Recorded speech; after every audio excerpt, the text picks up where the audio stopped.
Oh, hi, podcast listeners. There's many ways you can listen to the Real Nerds podcast.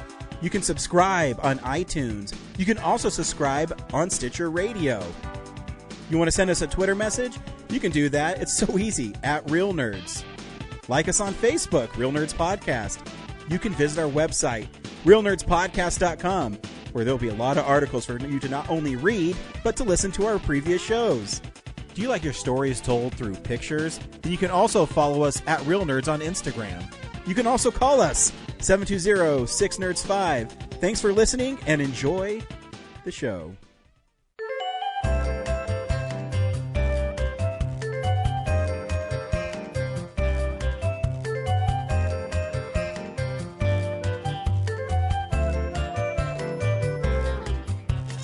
This is Real Nerds Podcast.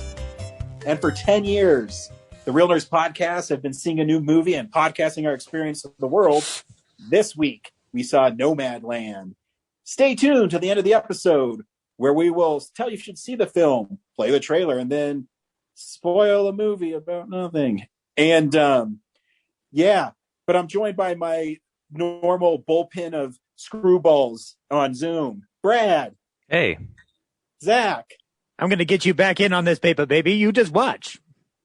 Corinne, I bring up the blacklist all the time. What?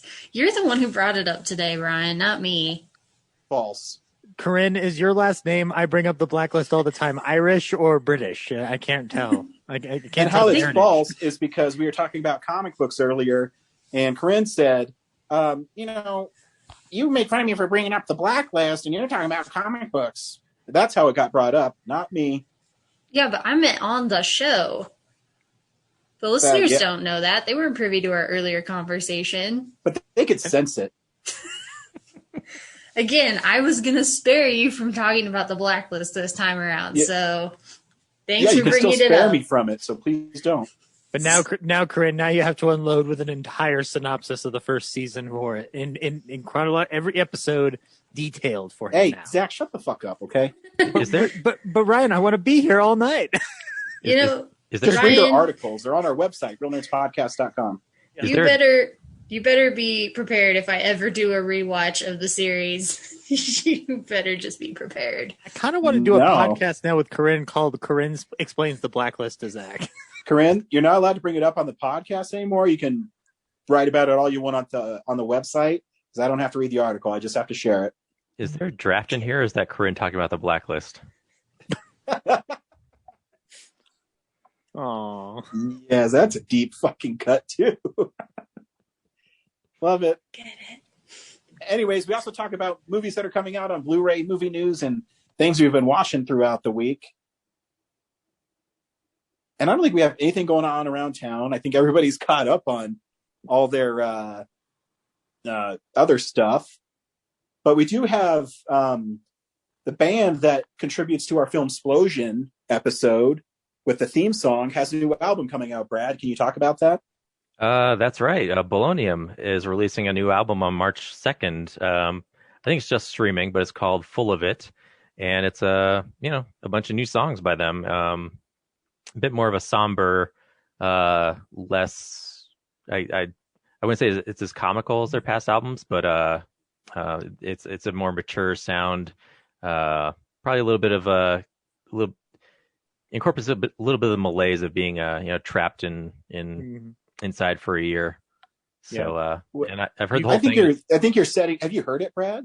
Yeah, they so shared have Yeah. Oh, I was going to say, I feel like you're setting me up, because if I know those guys, I mean, it's still silly, but it's their brand of silly that they're known for, that they excel at, but it is a little bit more, I would call it darker.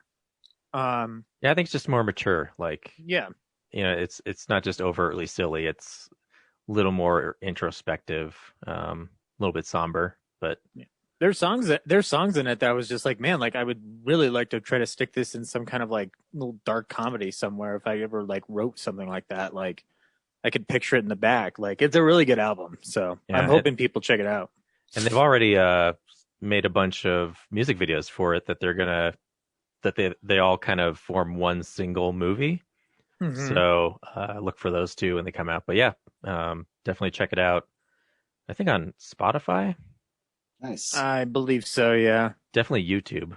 Mm-hmm. Maybe iTunes. Well, yeah. And actually, like in conjunction with that, Zach Bynes is starting his own show. So that's right. I made his you- logo for Talkin' Trauma. yeah, Talking Trauma, and I will be a guest. I've already recorded my episode with him. I'll be a guest on his show. Within its run, we talked about the movie Squeeze Play, which is more than a fascinating talk. So stick around for that.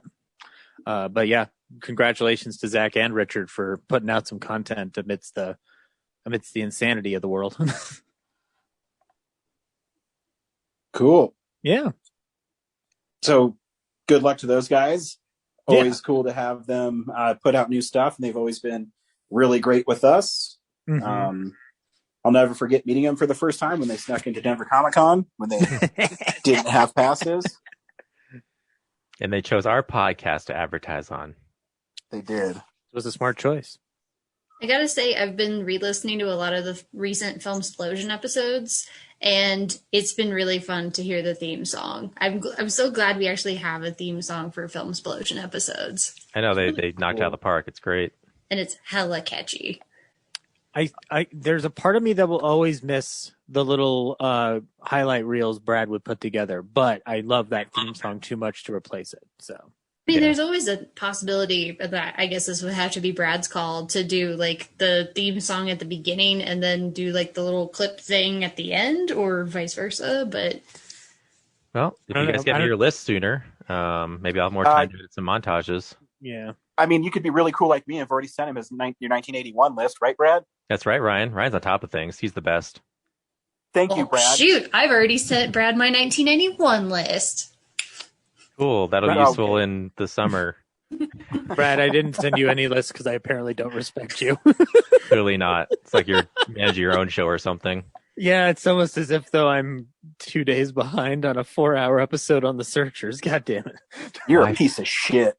Finally, someone I was said listening it. to like your 2 Aw. episodes ago, and like it came on. I looked at the time thing. I was like, 4 hours? Are you kidding me? How is this 4 hours? It's a Have you- film explosion. Yeah, I'm giving them quantity, not quality. Actually, the one we did on The Haunting was a fun one to do, but it won't compare to the one that Ryan and I did on To Be or Not to Be, or It's the one. probably the greatest one you've ever had.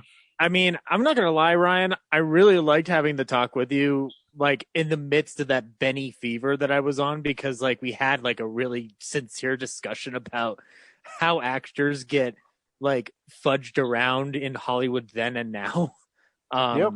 But actually, since Corinne's here, like we've already talked, because I owe her a release of her Pride and Prejudice commentary, but she's going to do Laurence Olivier Pride and Prejudice from the 40s with me on the show. Oh, So, yeah. yeah. I'm so always down to talk about Pride and Prejudice. everybody here on the show has done an episode now, or has booked to do an episode, except for a certain bearded gentleman who is now raising a second child. I'm going to call him out. Apparently, actually, he's picked his movies. We just have to find a time to catch him and wrangle him in. Yeah, him and his family. Yeah, Just talk bad about Ryan Johnson. He'll show up. You know what I couldn't stand, guys? You know what I couldn't fucking stand? Knives Out in The Last Jedi. I just couldn't fucking stand that bullshit. Oh wait, shit, guys, somebody's pounding at my fucking door. Well, There's a disturbance in the force that he senses. Open up! he has to come out for Film Explosion 81. So If you say anything Oh, yeah. bad about Brick, I swear. Oh god. he can't be gone for too long. Nah, God. I want that Knives Out sequel super bad though. Anyway. Cool. This is movie news. It's real news.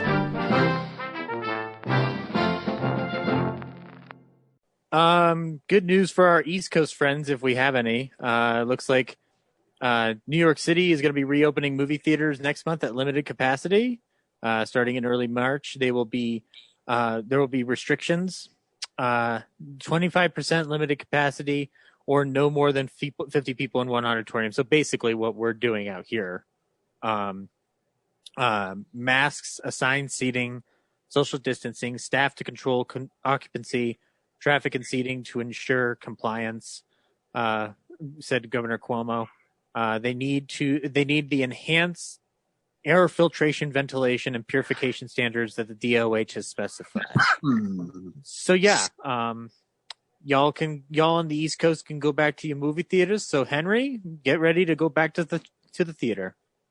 So I have a funny story about Henry. I been watching Most Extreme Challenge with Kellen.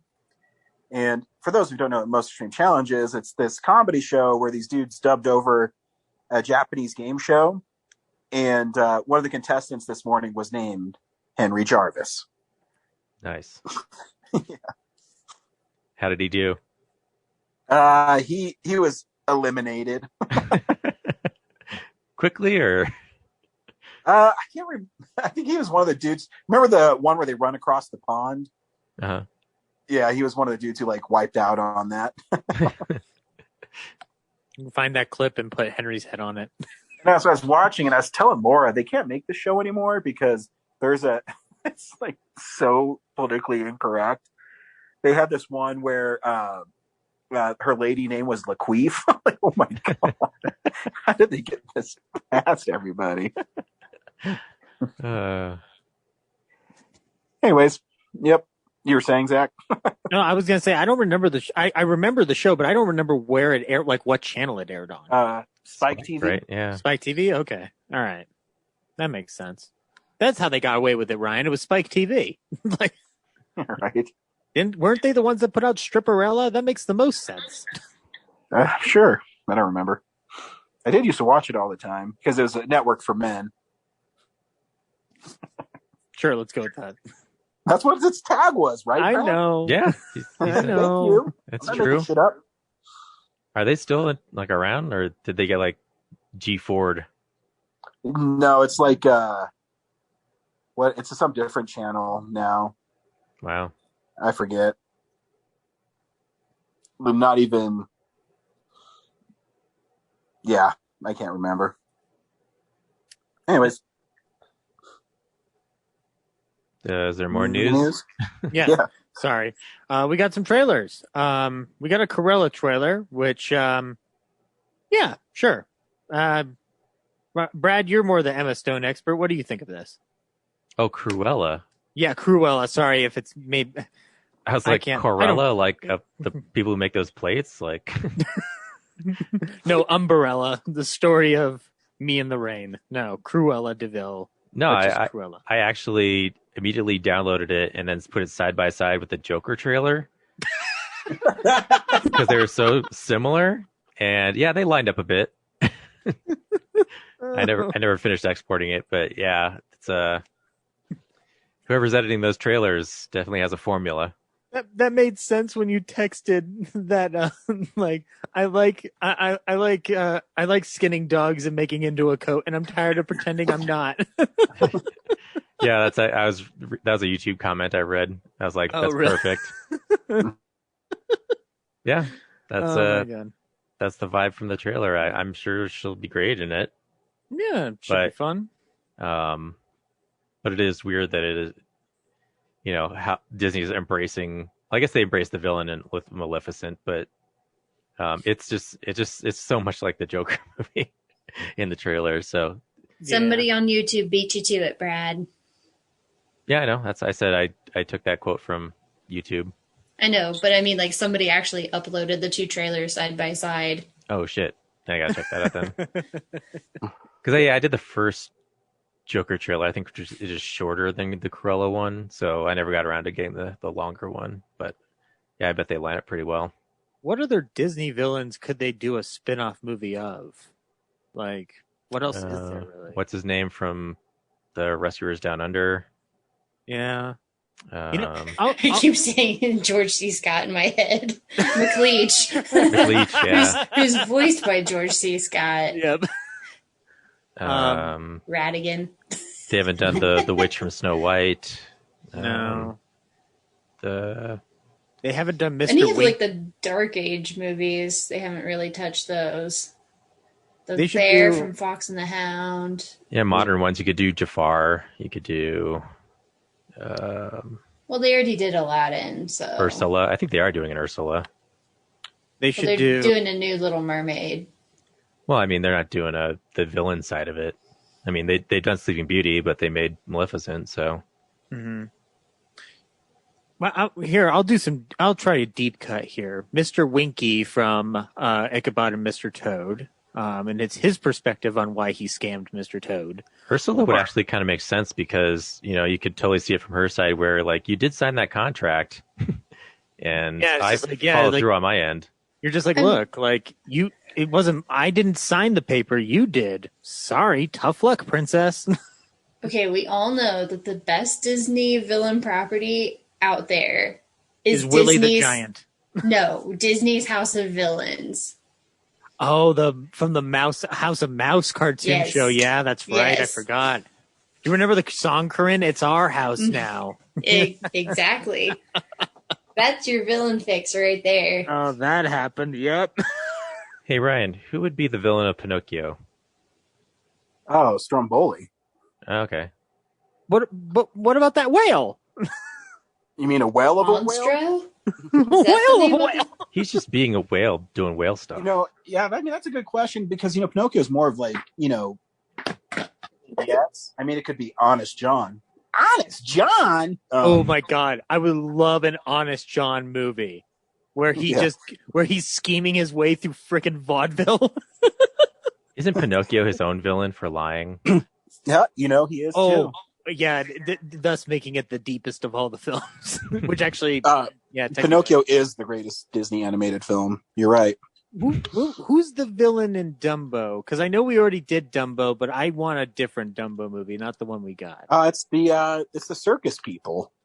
The circus. Okay, so it's just a movie about shitty audiences. It's booze. No, the people alcoholism. that run the circus and the other elephants. Okay, then we technically got that. Oh yeah, from the side of the snooty elephants, and they have to talk this time. I don't want any of this non-talking animals nonsense. Now, if anything, they should do something about the Horned King from the Black Cauldron. Make that thing profitable for once. Then Black Cauldron's garbage. Then Brad would be the only one who buys a ticket. There are parts of it that are bad, but I No, think it's not good. I think everything with the Horned King is like really cool. And John Hurt did an excellent job with voicing him. You gonna talk bad about John Hurt, Ryan? No, nobody's gonna talk bad about John Hurt. Relax. Fight you. Yeah. If I had to pick a thing I never wanted to see, is John Hurt in the Black Cauldron. There, I said it. No, you don't have to worry. He's dead. Okay, good. Don't you remember, Ryan? I eulogized him on this show not too long, like years ago. But here, why don't we get onto a trailer that everybody, even I, enjoyed. So everybody, get over here. We got a trailer for Mortal Kombat, and guys, this movie looks fucking cool.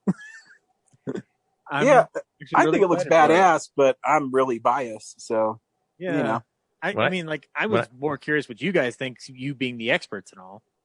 When I saw Sub-Zero freeze Scorpion's own blood and then stab it back cool. into him, like, that's like, oh, cool. Someone's actually being inventive about this.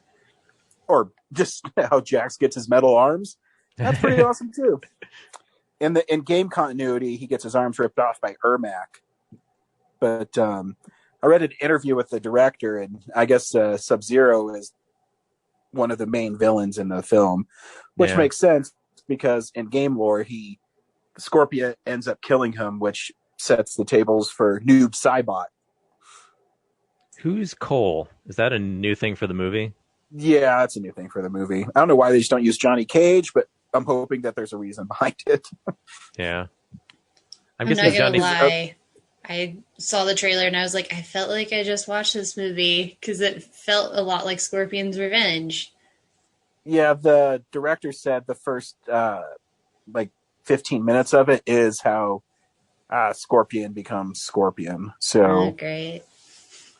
I'm guessing they Yeah, didn't but- do Johnny Cage because he's based on Van Damme, and that's like kind of an old reference. So Maybe, but I guess because I mean, if you're gonna, I but guess, like yeah. Cassie Cage is like so integral to the modern story. You'd think Yeah, they're going to continue doing modern movies. He'd have to be in there.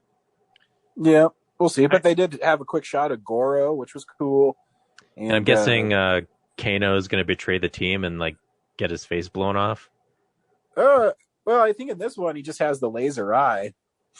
I didn't. So, Did he have a face oh yeah, thing he shoots it. He shoots it. Yeah, in the trailer? yeah, He just doesn't have like the metal part. yeah. Okay. But he also has, my favorite line in the trailer where he's looking at a heart. He's like, "Fucking beauty." All right, because Kano's not a good guy, so he has to betray Sonya at some point. Yeah, that's what We'll I see. figured. All right, and then I've got 3 more pieces of news for you guys. Ryan, your Doctor Strange sequel is looking even more Sam Raimi-ish all the time because Danny Elfman's going to do the score for Doctor Strange in the Multiverse of Madness. And I'm okay with that too. I have a theory, Ryan. You want to hear my theory? Mm-hmm. So Sam Raimi, he signed on to direct the Doctor Strange sequel. He's got Danny Elfman doing the score. And on the other side of the fence, we have the Spider-Man movie, bringing back Tobey Maguire somehow. My theory is this is all a cover-up and that Sam Raimi is actually directing Spider-Man 3 so that he makes the Spider-Man 3 he wants to make and not what the studio tells him to make. Like, it's a very complicated web that I call conspiracy theory. Although I'm not going to lie, I'm probably wrong, and this is just going to be a great Doctor Strange movie. So. Oh, no, that'll be awesome. Sam Raimi is a hell of a director. And it's true. And he's doing a horror/comic book movie. It's going to be fucking awesome. Oh, my God. Sam Raimi related, I finally picked up Inside Llewyn Davis, the Blu-ray from Criterion, and there was an interview with Del Toro and the Coen brothers, and they obviously mentioned Sam Raimi, and at last, for the first time ever in a Criterion set, I see a picture of Sam Raimi included in their special features. I'm like, he made it. He fucking made it. Took him goddamn long enough. I don't want Evil Dead 2 and Army of Darkness Criterion, please. Or you know I'm what? surprised. The Simple Plan seems like the most Criterion of his movies. Who owns that movie? I don't know who. Not audience wise, like studio wise. I don't remember. Which is Simple Plan? Yeah, who put it out? I don't know. I think it's Touchstone, maybe. Touchstone. Okay, that's why we don't have it. All right, because they won't put out the Lady Killers on Blu-ray either. But whatever, it's as if though Disney doesn't want to listen to me. But whatever. Moving on to another streaming service, though, I'm bringing this up not because of my love of the director, only because I find this interesting. So Scorsese is doing a movie called Killers of the Flower Moon, set at Apple now, with Leonardo DiCaprio and Robert De Niro. And originally DiCaprio was playing the lead role of an FBI agent who's investigating some peoples. And wow, it's so weird that Martin Scorsese bashed streaming and his last 2 movies are going to only be available on streaming. He's more questioning the idea of how they're becoming content and not pieces of cinema. It's a whole other discussion. He did it in a Fellini essay. I don't know why people are blowing this out of proportion. But anyway, they've cast Jesse Plemons now in the role of the FBI agent, and there's a reason behind this that I found interesting. And Ryan, I kind of want your thoughts on this. So basically the story concerns how members of the Osage Nation are targeted for murder in 1920s Oklahoma. Okay, Plemons is now set to play the FBI agent investigating the murders, which leads him to the nephew of a wealthy landowner.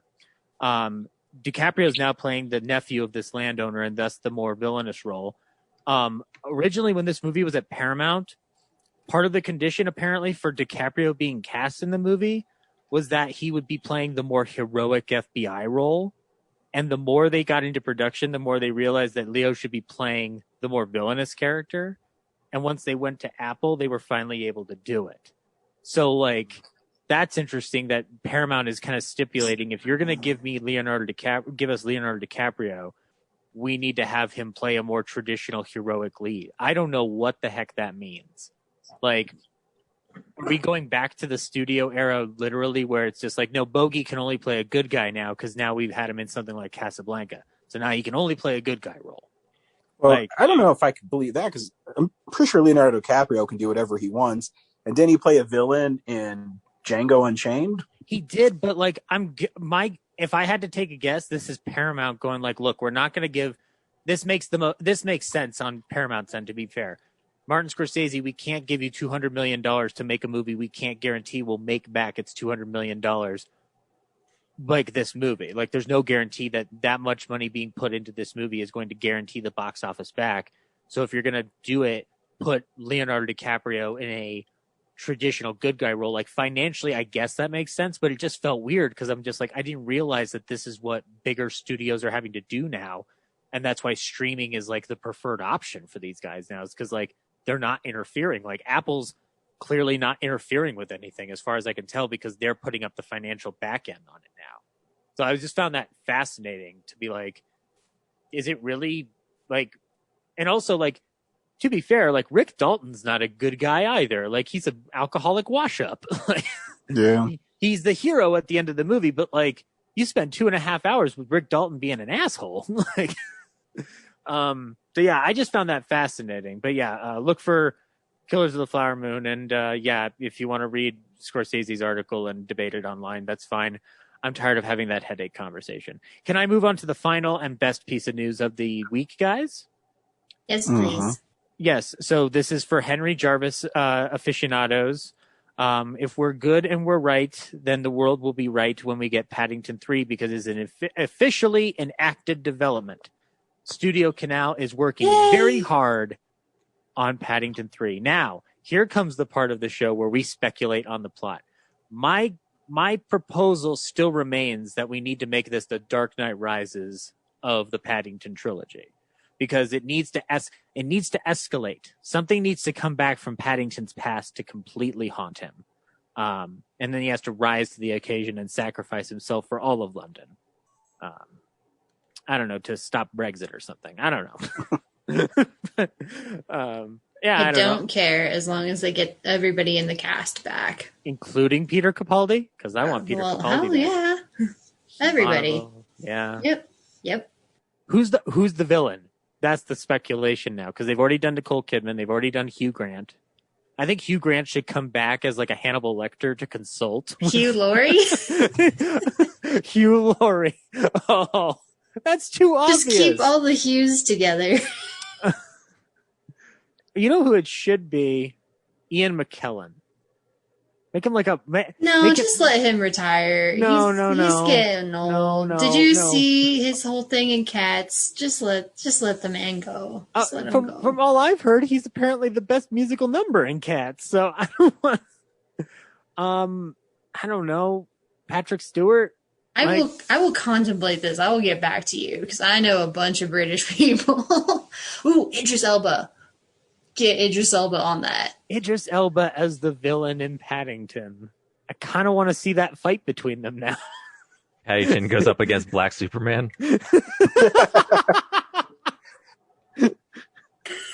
I'm Black Superman. Well, I'm Paddington. He wants marmalade.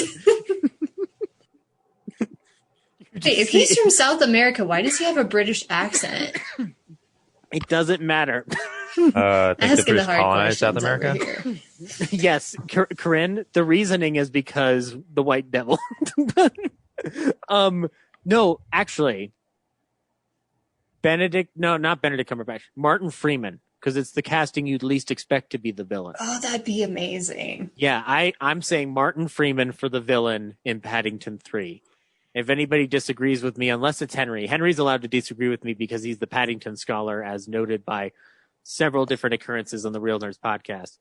But I'm going Martin Freeman for this. All right. And that's news, unless I missed anything.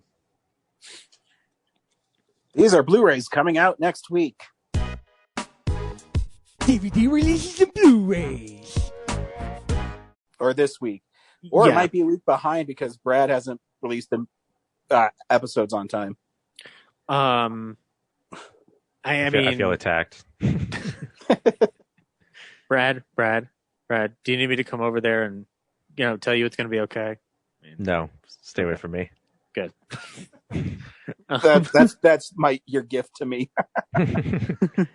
In a way, while we're recording episodes, and then other ones are dropping, it's, we're not leaving people a week of not having anything. If you think True. about it. Yeah, True. that's fair. And also, nobody's like, and also we don't have like sponsorships, so nobody's like paying us to do this, so we kind of make the rules. I know, it's Okay. awesome. I have a pitch for you on who should be the villain for Paddington 3. Okay. It shouldn't be just one. It should be a duo. It could be brother, sister, husband, wife, whatever.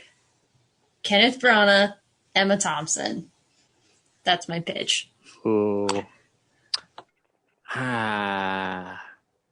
You see, the problem with Kenneth Branagh ultimately is that I just saw him play a villainous spy in Tenet, and I kind of don't want him to go down evil territory again. Plus, he'll want to direct it. So yeah, and we don't need. I don't need Dutch angles all over Paddington 3. No, that's another guy. No, well, Tom Hooper does that, but Thor. Remember the first Thor? Dutch Angle City, my friend. I guess, yeah. Yeah. Like, how many times did you see that camera clock rotate at least 30 degrees clockwise one way or the other? I know I did. That's a Marvel rotate. That's not necessarily Dutch angle. How many other rotations have you seen in the Marvel movies that you can like point out bit for bit? I don't remember any single one. I barely remember the Thor one. Okay. I'll put together a compilation one of these days and show you all the Dutch angles. Corinne, look up Dutch angles in Marvel movies and send that YouTube video to Okay. Anyway, Because I have nothing better to do. me. Speaking of nothing better to do, if you have nothing better to do and you want to buy some Blu-rays this week, why not start with Pump Up the Volume from Warner Archive, the 1990. Oh my gosh! Either my phone is listening to us or something, because the first thing that popped up was Dutch angles in Thor. Whoa. That's crazy. If you want something newer, though, you can get The Croods: A New Age in 4K. Ryan, you've got a kid. Have you seen this movie yet? I have not. Okay. If you see it, let us know how The Croods: A New Age is. I think it's actually still in theaters. It is. It's the number one film this weekend. If anybody wants a John Hughes 5-pack, they can get that. It consists of Planes, Trains, and Automobiles, Ferris Bueller's Day Off, She's Having a Baby, Pretty in Pink, and Some Kind of Wonderful. So, yeah, if you want some John Hughes in your life, check it out. I actually like She's You can Having also a Baby. read my article I just posted of the Pretty in Pink Blu-ray, my number 13 best Blu-ray from last year. Was that a Paramount Classics release, Ryan? It was. Okay. So, yeah, please go to the website and read Ryan's article on Pretty in Pink instead of picking up this multi-pack that has... I mean, albeit I kind of like this cover, but, it's a 5-pack and that... Anyway, moving on. Ryan, have you seen the remake of Showboat that they did in 1951? No. Okay. Well, if you ever feel the need to do that, Warner Archive has got your back. This is the one that features Ava Gardner. So, yeah, want to check out Showboat, you can. Or you can watch the Irene Dunn version, which has Paul Robeson in it. And has some fantastic imagery afoot. So, yeah. And then Scream Factory is putting out a double feature of The Terror Within and The Terror Within 2. Ryan, what are these? Those are Roger Corman films, and they're only available on their website. And they're almost sold out, so if you want them, you might want to get them. I didn't know. These are New World films? Yikes. Okay. Mm-hmm. All right. I like Corman stuff when the mood They're strikes from the me. late 80s, if I remember right. I remember I rented one of them from Blockbuster. They're not good. Oh, it's 89 and 91. I guess my Corman knowledge usually goes from like the 60s into the mid to late 70s. So, all right. I know I like Rock and Roll High School a lot and the films he did with Vincent Price and stuff. So, anywho, moving on. A movie called Forgotten Gialli, Volume 3. It's a collection. I'm sorry, my bad. That's coming from Vinegar Syndrome, so you'll get some Gialli films. You'll get the films Autopsy, Murder Mansion, Crazy Desirers of a Murderer. So, yeah, if you want that, you can check that out. A movie called Wrong Turn from 2021. Did I miss something? Did we remake Wrong Turn and I'm not aware of it? They did, and you did. what, Ryan, how did we not try to review this? What the heck? Well, I don't know if you know what happened in 2020. There's this thing called the coronavirus pandemic. We had a pandemic? And films that were supposed to come out did not make it. But That was one of them. You can't remake Wrong Turn without there being a bigger hoopla about it, because then we can get a remake of Wrong Turn 2 directed by Joe Lynch. And it's written by Alan B. McElroy. What the hell? How did damn it. Okay, I'm going to check this movie out and report back. I don't remember liking the first Wrong Turn anyway. So, and then Hitcher in the Dark, which is a lady. She's standing in front of, looks like a city, and looks like she's about to start some shit. And there's a guy with sunglasses and shades looking like, I'm going to get you, lady. So find out what happens to that lady in Hitcher in the Dark. And then a movie called The All-Nighter from Kino Lorber from 1987. Looks like that's what happens when you date me girls, an all-nighter. See, I've been married for almost 10 years on Brad, Friday. can you kick Ryan off? Man, that was a Zach joke right there. No, I'm I'd blush before I'd try to make that joke.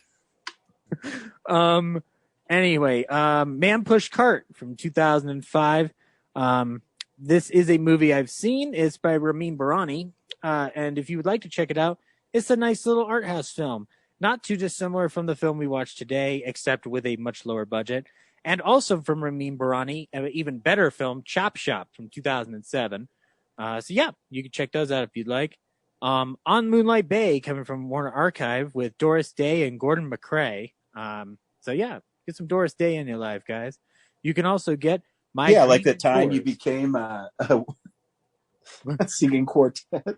We were sailing along. On That's Moonlight a Bay. season like 2 freaking Family Guy joke. Oh yeah. What's the setup? Is Peter's in the bar in the quartet, right? Yeah, something Okay. like I don't remember. Fuck. But they bring back the quartet more than once, though. I'm just trying to remember where they brought him back with. Anywho, there looks like there's a steelbook of American Werewolf in London from Arrow. Okay, neat. Looks like it's U.S. release. Yikes! I kind of want this, Ryan. Looks cool. I have their limited edition one that came out last year, But which do you can have also this- read about in my top Blu-rays from 2019. But do you have this steelbook, which looks really cool? No, mine comes in like a hard-bound, like cardboard, kind of looks like a book case. Oh, okay. Well, I'm gonna get the steelbook and lord it over you. No, that's all right. I'm not a big fan of the steelbook art, actually. So. Oh, okay. I kind of like it. Is it the one where he's like? Yeah, screaming? it's the white face guy. Yeah. Yeah. You got I'm good. like just before he's turning into the werewolf, and then you got the werewolf in the background, and then you got Griffin Dunn backpacking, and then we're getting re-releases of some Miramax films. So if you want Gone Baby Gone, The English Patient, Chasing Amy, Sling Blade. Some folks call it Sling Blade, but I call it Kaiser Blade. That's a fun reference. But yeah, if you want those Miramax films, you can check that out and whatnot. You can also get Frida. Frida's a good movie. And then yeah, that's news or Blu-rays, unless I'm missing anything. Oh, if you want Shakespeare in Love too, you can get that shit. I guess whatever. I do love Shakespeare in Love. I like. Wait, Ben they made Affleck a in second one? No. Oh no, Corinne. Let me rephrase what I'm saying. If you would like Shakespeare in Love as well, you can get Shakespeare in Love on Blu-ray. Ryan, I haven't seen it since college because that's when I finally first saw it, and I don't remember liking it. Is that a movie that I should just rewatch and give a second chance? Colin Maybe. Firth's not in it enough, and he's the villain, so bad movie. But Ben Affleck's in it, and I remember him being oddly placed. Fern, have you watched Supernova yet? Supernova? I've never heard of it. That's weird for a Colin Firth fan.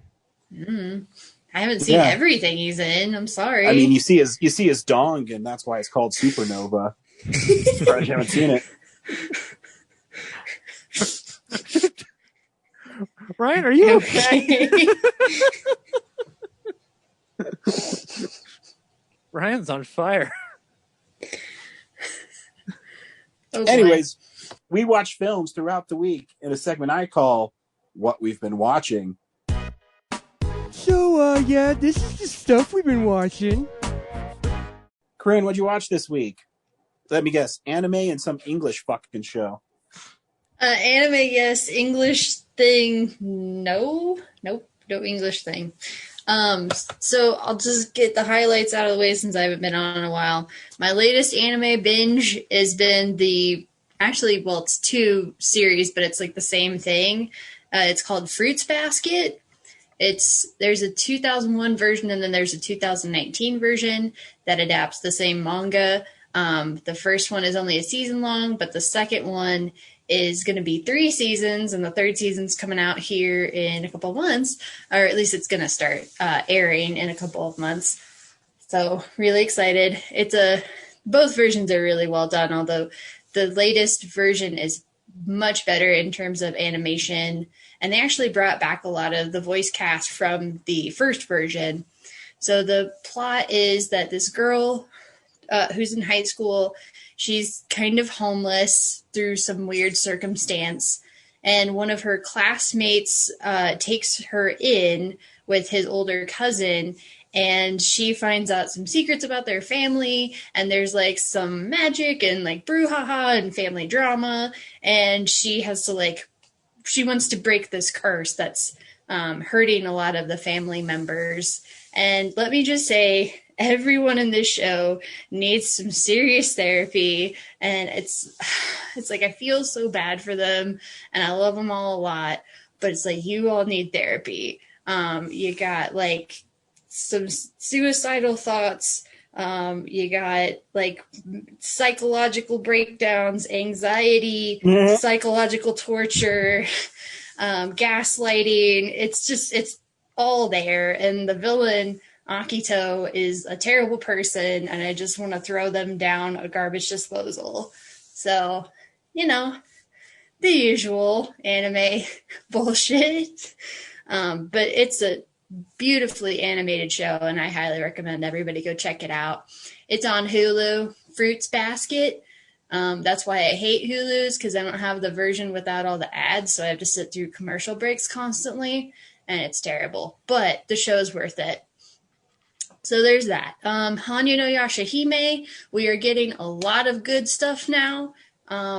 We're not confirmed for season 2 yet, and I'm getting a little nervous about if we're going to get one, because we have a lot of material left to cover, and we've got like 5 episodes left, I think. So I'm like, well, we're going to have to wrap up everything, or we're not going to get left on a satisfying note. So I don't know what's going to happen, but the next couple episodes look to be really, really good. All right, now on to the movies. I watched To All the Boys I've Loved Before, Always and Forever, To All the Boys 3, whatever you want to call it. The To All the Boys I Love trilogy. Yeah, and it's kind of weird because I think the story had potential, but they go in a direction that is predictable, and I honestly felt like there was a possibility for them to do something different, to break the trope, to subvert expectations, and to really take this character on a much needed journey, and to really, give an important message. Okay, so the premise, I should explain the premise. So Lara Jean and her boyfriend both want to go to Stanford, and lo and behold, he is on scholarship because he is like an awesome lacrosse player, apparently, even though we never see him play lacrosse at all. But so he's on scholarship, and she's trying to get in, and she finds out she does not get in. So now she's like, oh crap, what do we do? Like our whole college plan is ruined, and we don't want to be one of those couples that breaks up because they go to different colleges. So she was going to go to UC Berkeley, but then she decides to go to NYU. I don't remember which college, but it's in New York. And so they're like, oh, well, we're going to go to college 3,000 miles apart. And spoiler alert for the movie, they decide that they're going to stay together and do a long distance relationship. And I was very disappointed because I'm like, no, like make this a movie about her going off and finding her own thing and being I'm her really own disappointed person. how you say spoiler alert, Corinne, and there's no like pause. I said it slow enough. I think people No, will you get- said spoiler alert. By the way, at the end of the movie, this what happens. That's going to be. You should just put your, instead of catching the classics, your Twitter handle should just be spoilers. I'm pretty sure that's taken by now. I'll look into it. Like you care, Ryan. I know you're never going to watch To All the Boys 3. You don't No, but care. maybe one of our listeners is like, man, I love that series. I didn't even know there's 3 of them. And I can't wait to watch this one. Oh, Corinne's spoiling it. Well, if they love it, they would have already seen it then. But anyway, I thought that they were going to do something brave and different and something that I think is needed in this day and age.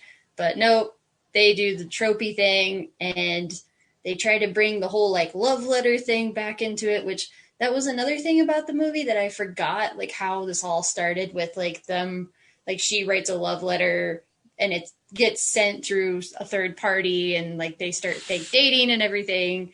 And it was almost like this was a movie that was completely unrelated to that until the very end. And it was just like, oh, we're just going to copy paste like these 2 characters that you already know into this kind of generic story, if that makes sense. So I was ultimately disappointed in the movie. Nope, doesn't make any sense. It would be a bold move if they suddenly turned it into P.S. I Love You. That would be the bold move there. Have one of them die. Okay. You've never seen that crap movie, no, P.S. I Love You. I have. Okay, But okay. It's been a while. Okay, yeah, I was gonna say like that would be I'm like trying to think like, Considering that they're both teenagers, that would be pretty dark. well, I mean, you've got to take chances in filmmaking, Corinne. This isn't all bunch of. If you're on Netflix, you can take bold risks. I mean, you can make 3.5-hour movies nobody but me watches, or 2.5-hour movies nobody but me watches. Like the possibilities are endless. Yeah, I'm sorry that Anyway. it didn't live up to your expectations. I didn't really care. It's not like I was like in love with them. The second one was super disappointing. So this one was like slightly better, but the first one had the most charm by far. Okay. Right So on. then in preparation for a sequel that's coming out here next month, Coming to America for the first time. And it was pretty fun. I guess I didn't understand why like Arsenio Hall and Eddie Murphy are just doing random characters for part of the movie. Because it's fun. I guess, but it's just like, okay, this isn't like a bit we're gonna keep doing. It's just in these couple of scenes. It's All right. it was Eddie Murphy's. Corinne, that's how I felt watching Coming to America. I go, okay. It's fun. He's having It's- fun. This is not Nope, Norbit territory. Corinne summed it up perfectly. It's okay. It was I think kind of it's more popular based on what people think it is in the actual movie. Oh no, that's not true. It's perfectly fun. yeah, Okay. Nope. it is fine. I don't know. I watched It's it with okay. a friend of the podcast, Jerry the artist, and obviously he loves it. It's like one of his favorite movies ever. And I was like, this is, it is definitely more enjoyable watching it with him. But on the whole, the movie's kind of like, it's there. I had fun. It's a decent watch. Yeah. There you go. It was kind of like weird, like a time capsule of 80s New York City, just like the old cars and McDonald's, although I guess it's a fake McDonald's. It's but, McDowell's. yeah. And you get to see a not then famous Samuel Jackson Rabbit. Yes, I was about to bring up that scene because so Eddie Murphy's character is like mopping the floor or whatever, and like they had that scene earlier where they were bow staff fighting. I don't know if that's technically the term. That's just what I know it as. And so like that scene happened, and I looked at Jerry and I was like, "He's gonna fight him with the mop. He's gonna fight him with the mop." And I got like really excited, and then of course like that's exactly what happened. So Yeah. But yeah, because he prefaced the scene. He's like, "This is one of the best scenes in cinema history," and I'm like, "What?" They're just like hanging out in the McDowell's. Like, I don't get it. And I completely forgot Samuel L. Jackson's name was in the credits at the beginning. So when he popped it, I'm like, "Oh yeah." Okay, I do. I love Jerry to death, but I want to show him a couple more movies before he declares that. Okay, good luck. No. Jerry's more than entitled to love that movie the way he does. I think it's a very fun movie. I'm excited for the sequel, despite that trailer not being the greatest thing in the world. But I said that about Bill and Ted 3, and look at the movie we got. I'm definitely willing to watch the sequel just to see how it all pans out. I'm frustrated that it's PG-13. The more I think about it, I'm like, that just feels wrong. But whatever. And then the last thing I watched was I saw that Disney Plus now has the Book of Life on it. And I remembered that there was some controversy when Coco came out of like, Coco ripped off the Book of Life, blah, blah, blah, don't support this terrible movie. So I'm like, all right, I got to see what this is about. And of course, it's produced by Guillermo del Toro. So I was like, well, yeah, you got to watch it. Yes, you do. Support that wonderful, adorable teddy bear. So this is an animated movie, and okay, I'm just going to say there are similarities. I can see like maybe the Pixar people drew some inspiration from it, or maybe it's just a giant coincidence. Like the main character in both movies both want to do music, but there's like something that like their family has done for generations, and like you can't be a musician, you have to be a, you know, in Coco it's the shoemaker, and then in Book of Life it's a bullfighter. And then of course they both take place on the Day of the Dead, and there's, you know, people are going to the afterlife and all this kind of stuff. So yeah, there are similarities, but the animation style is very different. I really don't know how to explain it. It kind of, I guess I've never seen Coraline, but it kind of felt like Coraline a little bit in the clips I've seen.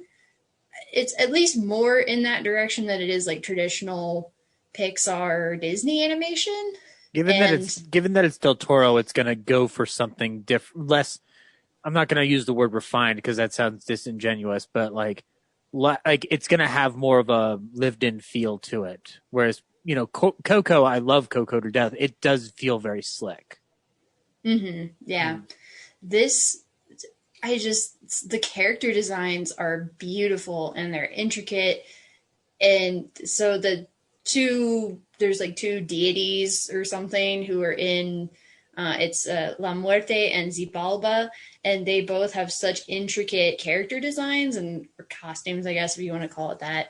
But there's this one shot where Xibalba is talking to the main character, and he has little skulls as the pupils of his eyes, and the skulls start rotating so that they face the main character and the camera. And it's really, really cool how like a tiny little detail like that is just so captivating. And just the intricacies and like all the little like skulls hanging from his hat, and the contour or the texture on his cape and his feathers and stuff. And the Land of the Dead, they don't spend a lot of time there, but it has like a kind of a similar feel to Coco, but it looks a little bit different. So ultimately, they use a lot of modern pop music, but they try to like stylize it to fit the movie, and it wasn't really jiving with me. Yeah. And some of the voice acting was a little off. They got Channing Tatum to play one of the lead characters, and I felt like he didn't fit. And then even worse was they got Ice Cube to play one of the other deities, and he really didn't fit. Although I think they were kind of aware of that because he's animated differently than everybody else. So it was entertaining enough. I think everybody should go check it out at some point. But All right. I'm not going to make it a hard recommendation, more just like, if you get the time and you're curious, sure, check out The Book of Life. It's a cute story. It definitely feels more like a fairy tale than Coco does, but Coco hits me a lot more emotionally because I cry every time I see Coco. And this one was just kind of like, yeah, okay, that was a fun time. Underneath the computer there. So that's what I've been watching. Brad, what'd you watch this week? Not a lot. Who's caught up on WandaVision? Oh, I am. I forgot to mention that. So 3 out of 4. What? Yeah. I guess we got 2 episodes left, and this is quite a turning point in the show. Yep. I'm starting to think Mephisto might actually be in this because they focus on that fly on the curtain. It's not a fly. It's a cicada. Why does everybody keep saying that? Even it was 3 a.m. and knows nothing that's what I remember about watching. I know nothing about insects, and even I was like, "Oh, that's cicada." Okay. I mean, maybe you're right, and Mephisto makes an appearance anyway, but it's just kind of weird. It's like, well, I've been reading up. Why would they make it a cicada then? Well, when I thought it was a fly, I did the reading, and they said that Ralph initially takes the form of that, and Ralph is Mephisto or something. But anyway, the point is, Paul Bettany said earlier that there's like a cameo at the end of the season by an actor he's always wanted to work with, and people are like, "Oh, it's Benedict Cumberbatch," or who else? I've heard Ian McKellen for Magneto is floating around, or Patrick Stewart for Professor X. But I did the cross check as best as I could on IMDb, and there's a British actor that's quite beloved that he has not worked with, and that's Bill Nighy. No, just I have plastic. Sorry, I hear Laura. Nursing world. But I figured that seems like a guy who could play the devil really well. So, he's got a good start playing Davy Jones. And that's the other thing is, I guess Mephisto unleashes the character of the Flying Dutchman into it frees him from like wherever he was trapped. And Davy Jones was the captain of the Flying Dutchman. So interesting coincidence. I mean, okay. There's a lot, I think. I wouldn't be surprised if Agatha Harkness is the only villain, but it seems like they're also setting up at least one more reveal, Yeah. Because so the book that's in Agatha's basement is called The Darkhold. It's like Marvel's evil magic book. So, in comics, I had to do research because I only know Agatha Harkness as this kind of evil witch, but she isn't really that evil. So for her to have that much power seems kind of isn't true to the comics. It seems like maybe she was given more power than she actually had. Right. And it makes sense that someone else is pulling the strings. It seems like her and our fake Pietro are kind of like henchmen for something larger. So yeah. I think it's kind of weird how Marvel has teased us with a multiverse twice now. And I guess, granted, we haven't gotten like the full explanation for fake Pietro. Like maybe she just conjured him by pulling him through the multiverse or something. But I actually don't think I don't think it has anything to do with being Quicksilver from the X-Men stuff. I think it's like a little in joke for the audience. Yeah. I could be wrong, but I don't think they're going to pull the X-Men into it. Yeah, me either. Well, haven't they already done that with I kept seeing Evan Peters' picture floating around in some slight spoiler stuff. Yeah, that's what we're talking about. Oh, okay. He's playing Quicksilver, but he's not actually Pietro. Okay. Gotcha. Or is he? As far as we know, yeah. I'll catch up on this show. I was thinking that there's also a misdirection with Mephisto because in the Halloween Spooktacular, there was a lot of pretty much on the nose references to him. where her kids are demon spawns, and he says something about hell, and I don't know. We'll see. I mean, the show's great. So it could be Mephisto, but it could be that I think it just makes more sense that they're going to introduce the multiverse. Well, possibly. Yeah. Also, they skipped over the 90s show because I thought the last episode was the 90s. The Halloween one? Yeah, that was the Halloween was like Malcolm in the Middle. But I looked it up because I was like, that was a 2000 show, and I'm right. It's from 2000 to something, 2000 to 2006 or something. But yeah, and Family Ties ended in '89, so So we got gypped of a Seinfeld episode from WandaVision. Damn. Or like a Full House or a Saved by the Bell or something. No. It's got to be Seinfeld. Come on. We know what defined the 90s. We're not stupid. Friends? Friends, yeah. Ryan, I like Friends, but let's be honest. We all know which one wins here. Seinfeld doesn't lend itself to being like a Disney-friendly property. I wonder if they're going to do a 2010s. And I was like, the only show I could think of from the 2010s was Game of Thrones. No, Modern Family made sense. Yeah.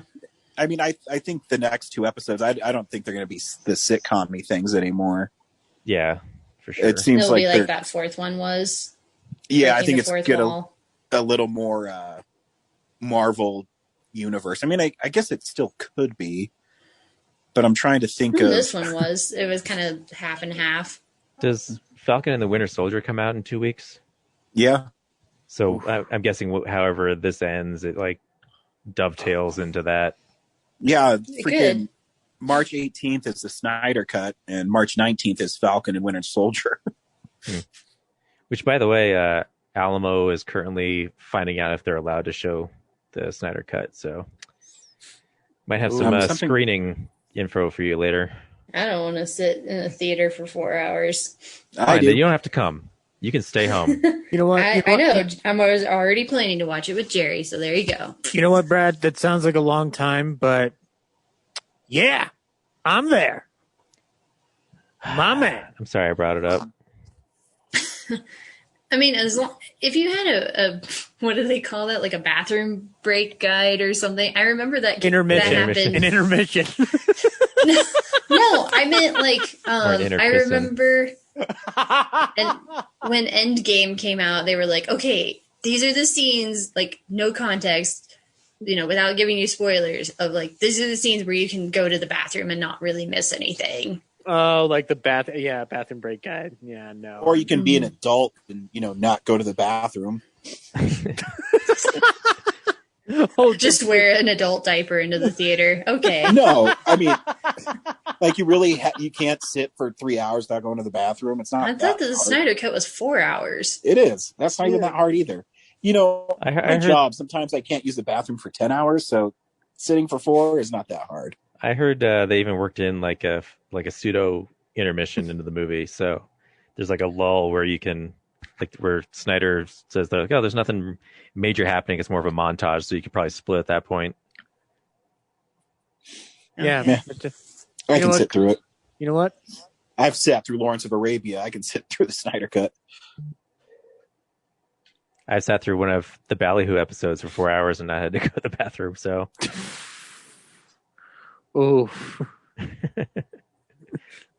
it's sort of a compliment. Have you know what? You haven't seen the Eastman Cut, which is 6 hours long, talking all about an 80-minute movie that nobody has access to. God. So anyway, yeah, WandaVision. Lots of questions, need answers. Holding in your pee. I dig it. Then the last thing I watched, so what happened? I thought we were going to watch Minari, and then we changed it to Nomadland, and then I caught you guys watching other movies in the theater that weren't Minari. Well, we'll talk about that when we get to talk, Minari Brad. wasn't available in the theaters. Yes, it was at the Mayan. Yeah, that's where I watched it. Well, some of us can't make it to the Mayan. You guys were 3 miles away from it, watching Dracula. Yeah, but what time did it play at? Yeah, I think 1, 4, or 7. Anyways, Ryan, I can solve this one. Brad, Minari and Nomadland have more availability and access, and will have for the coming weeks. Dracula hasn't been rescreened like this in a long while, and I wasn't going to miss that opportunity. Is Minari going to be an episode, or should I talk about it now? I was going to do it this week or Tom and Jerry, so it's up to you. Okay, I'm just worried because by next week I might not be able to talk about it as well. All right, you can talk about it. It's all right. Okay, so yeah, I watched Minari, and it's a really nice movie. Very simple. I didn't realize it was set in the 80s. But it's about a Korean family who moved to Arkansas to start a farm, and it goes horribly. Nothing works right. And meanwhile, they have a son who has a heart murmur, and when things don't go right, they invite the mom's mother to visit them, and the kids don't initially like her, but they have interactions that everyone kind of grows on each other, and meanwhile there's friction between the mom and the dad, where the dad wants to keep the farm going, and the mom is just frustrated that he's choosing the farm over the family. And it's just kind of like a nice slice of life type movie. So yeah, I recommend it. Check it out. Yeah, they're saying that Stephen Yeun is really good, and he's being considered for Oscars. Yeah, I mean, everyone in that, even the kids in the movie are just I'd say the kid with the heart murmur actually gets more to do than he does. At one point, he's so down and out on how much his dream of the farm is failing that he kind of exits the movie for I'd say half an hour. But yeah, it's a really good example of just acting naturally in a movie. Yeah. What's the other things to say? I forget. But anyway, yeah. That's Minari, and you should check it out. And the last thing I watched was Virtuosity, which is a Denzel Washington, Russell Crowe movie from 1995. And it is, man. When you talk about how you always say Tom Cruise doesn't make bad movies, he's always good in what he does. I'd say Virtuosity is the opposite example of that for Denzel Washington and Russell Crowe. Is Ryan still there? When did it come out? 95. 95. I've never heard of this movie. I'm not sure. And I think Ryan did disappear. So, I'm trying to. I guess I've never seen Virtuosity. Oh no! Did Thanos snap him away? No, Zoom user, come back. Brad, I feel cold. It's just you and me left on the planet. Excuse me, I'm here. Yeah, but you're on another part of the world, Corinne. Uh-oh. Ryan left. No, he's completely gone. Screw him. Brad, keep talking about Virtuosity. Wait, guys, he's gone. We can talk about the blacklist now. I need him to acknowledge my Tom Cruise reference. I missed it. I don't even know what you said. Something about him. But anyway, Virtuosity. Explain the plot of Virtuosity, Brad. So the plot of Virtuosity is Denzel Washington is a former police officer who did a bad thing and went to prison. Like in The Little Things? Oh, except he didn't go to prison in The Little Things. Right. Okay. And then it's the future. So they're using convicts to test out their crime prediction program, training program. Kind of like in High Life? God damn it. Or, great, I just forgot. Minority Report? Minority Report, yes. Thank you. Minority Report isn't, So, yeah, their science team decided to profile all the serial killers that ever existed and form them into one program called SID 6.7, played by Russell Crowe, who is hamming it up, supervillain. I was going to ask you, are we getting good Russell Crowe or bad Russell Crowe? I mean, he's clearly enjoying what he's doing, but it is the most reductive and over-the-top version of what's my idea of the person who is every single serial killer and ever existed's personality. He's wow, like, that seems jumbled. It's like a comic supervillain. He's just like gleefully, does he have a mustache he can twirl? Like he should have. Oh, but mostly just enjoys like good suits. Okay, fair enough. Yeah. So wait, is he just Dick Dastardly? No. He. So the evil scientist that works there decides, I want my serial killer creation to come out into the real world for some reason. So he tricks the other assistant into.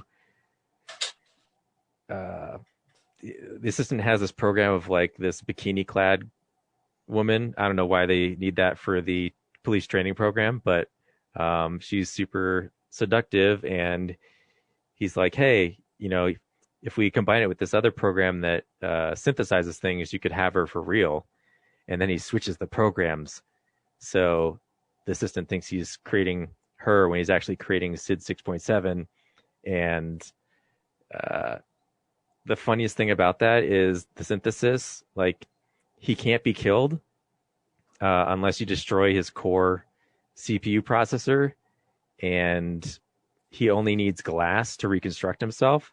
So Russell Crowe's, will get shot, and then he'll just like touch a window and then reform himself. And keep in mind, this is like Lawnmower Man style CGI. So super great. Yeah, it's the best. No, Ryan's back. You ask him to acknowledge your statement. Yeah. So we're talking about virtuosity. I don't know when you dropped off. Yeah, I didn't hear that part. Sorry. Do you remember? Did you watch Virtuosity? Oh yeah, I was like 15 years ago. I was saying, you know how you always talk about like Tom Cruise doesn't make a bad movie?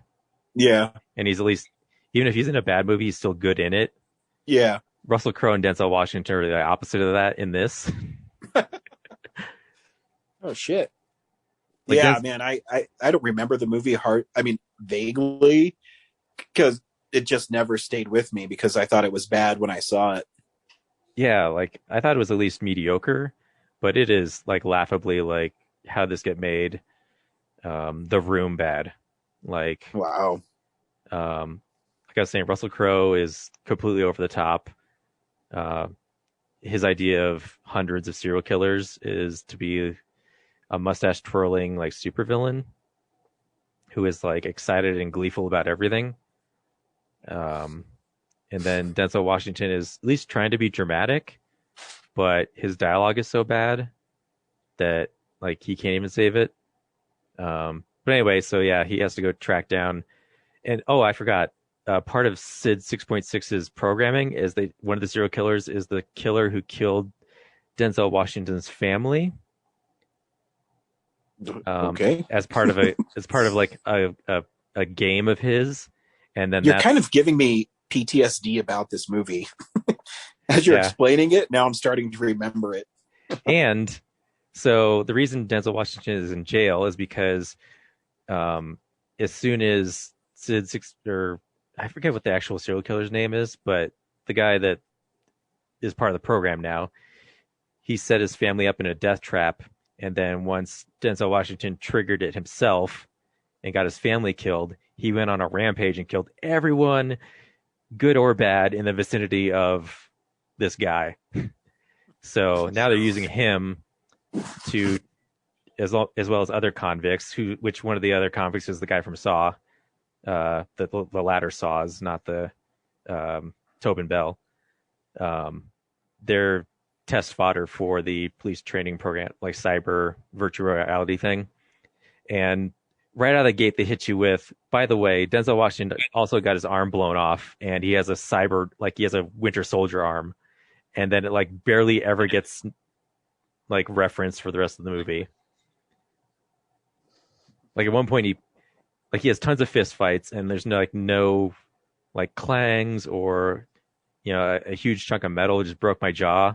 It's like later on he needs to pry open a metal door to rescue the Kaylee Cuoco, by the way, like little I guess cartoon Harley Quinn who gets abducted.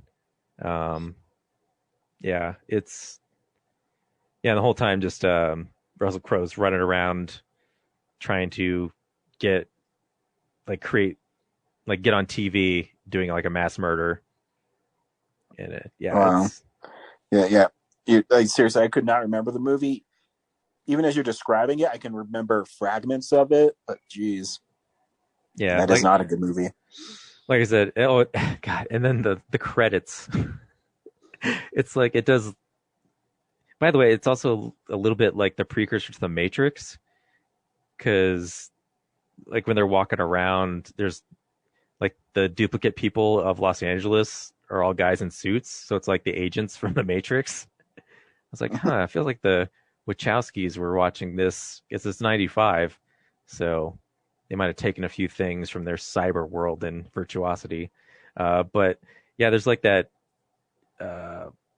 like techno music from The Matrix at the end for the credits for about 10 seconds. And then it jumps into a Peter Gabriel song that's like really somber. And it's just a helicopter circling around this skyscraper where the finale happened. It's just like, what is this movie? What were they thinking? Yeah. Virtuosity. I was not prepared for how crazy it is. Yeah. I don't at all. So fuck. Yeah. In the finale when Denzel Washington like throws Russell Crowe through like this glass window, and he falls onto a bunch like another stack of like glass window panes, and then he's just like impaled with tons of glass, and he looks like RoboCop, like the animatronic Alex Murphy, kicking and screaming like as he's trying to like reform himself inside the glass. It's great. And he's so like Denzel Washington's character is so dumb. He actually like puts his head like right up close to him, where all Russell Crowe can form glass shards. So he's for a minute there, he's almost about to be impaled. So dumb. That's what I watched. Zach? I watched a fair amount. I kind of went back on a Coen Brothers kick, which seems to be a yearly thing for me, or a daily thing, or whatever thing.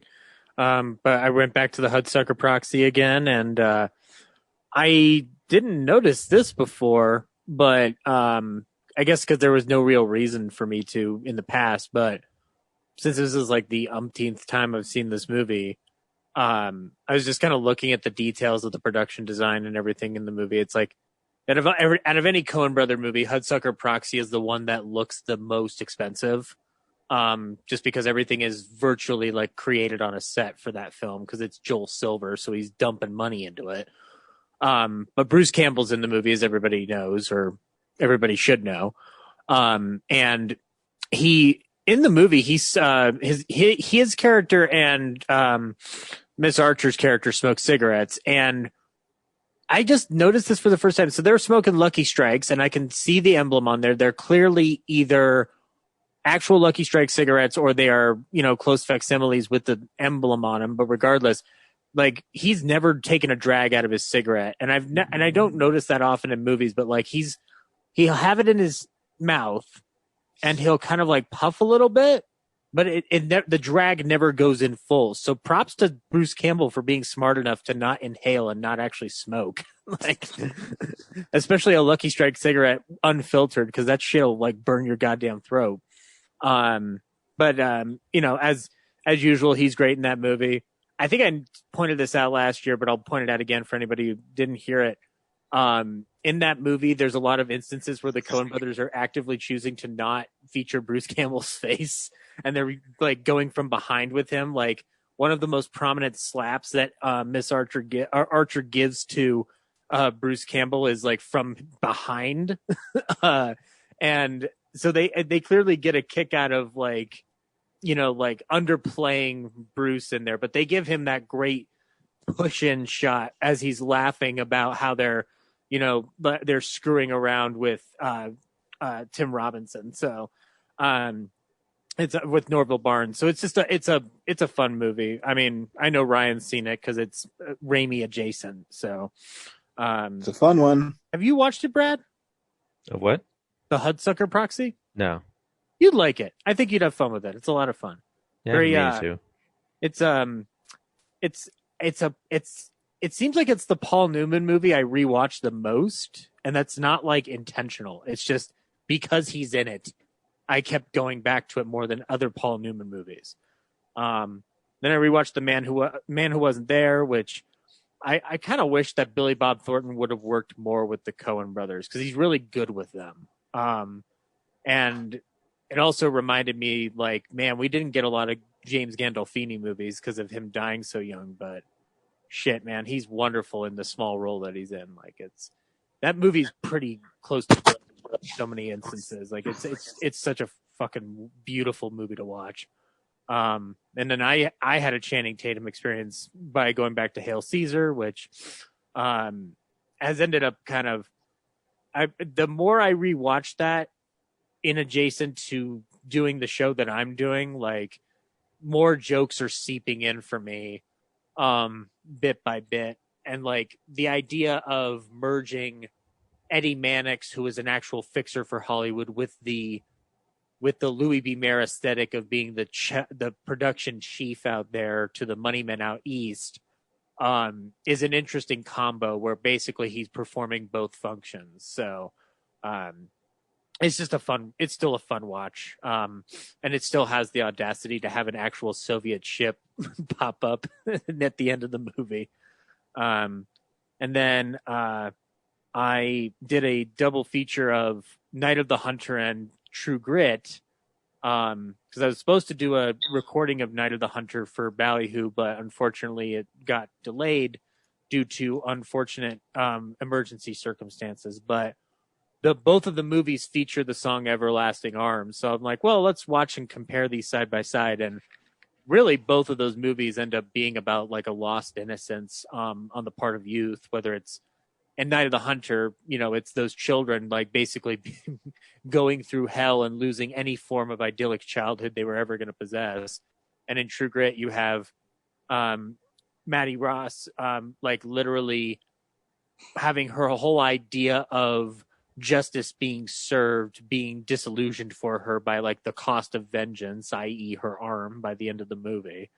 So it was an interesting double like way to watch them back to back. And then I took a side and actually caught up on the new Looney Tunes cartoons on HBO Max. So they started off with a Christmas special in this new batch of episodes, and it's pretty cool. The special is about 24 minutes, and the best one for me is actually the first one, which is have you watched it yet, Ryan? No, I haven't had a chance to. Okay, I don't want to spoil too much, but Porky and Daffy, so the first cartoon is just Santa's elves go on strike for unfair work practices. And so Daffy and Porky realize if they don't get Santa working again, they're not going to get their yearly lump of coal for Christmas because they keep getting sent coal.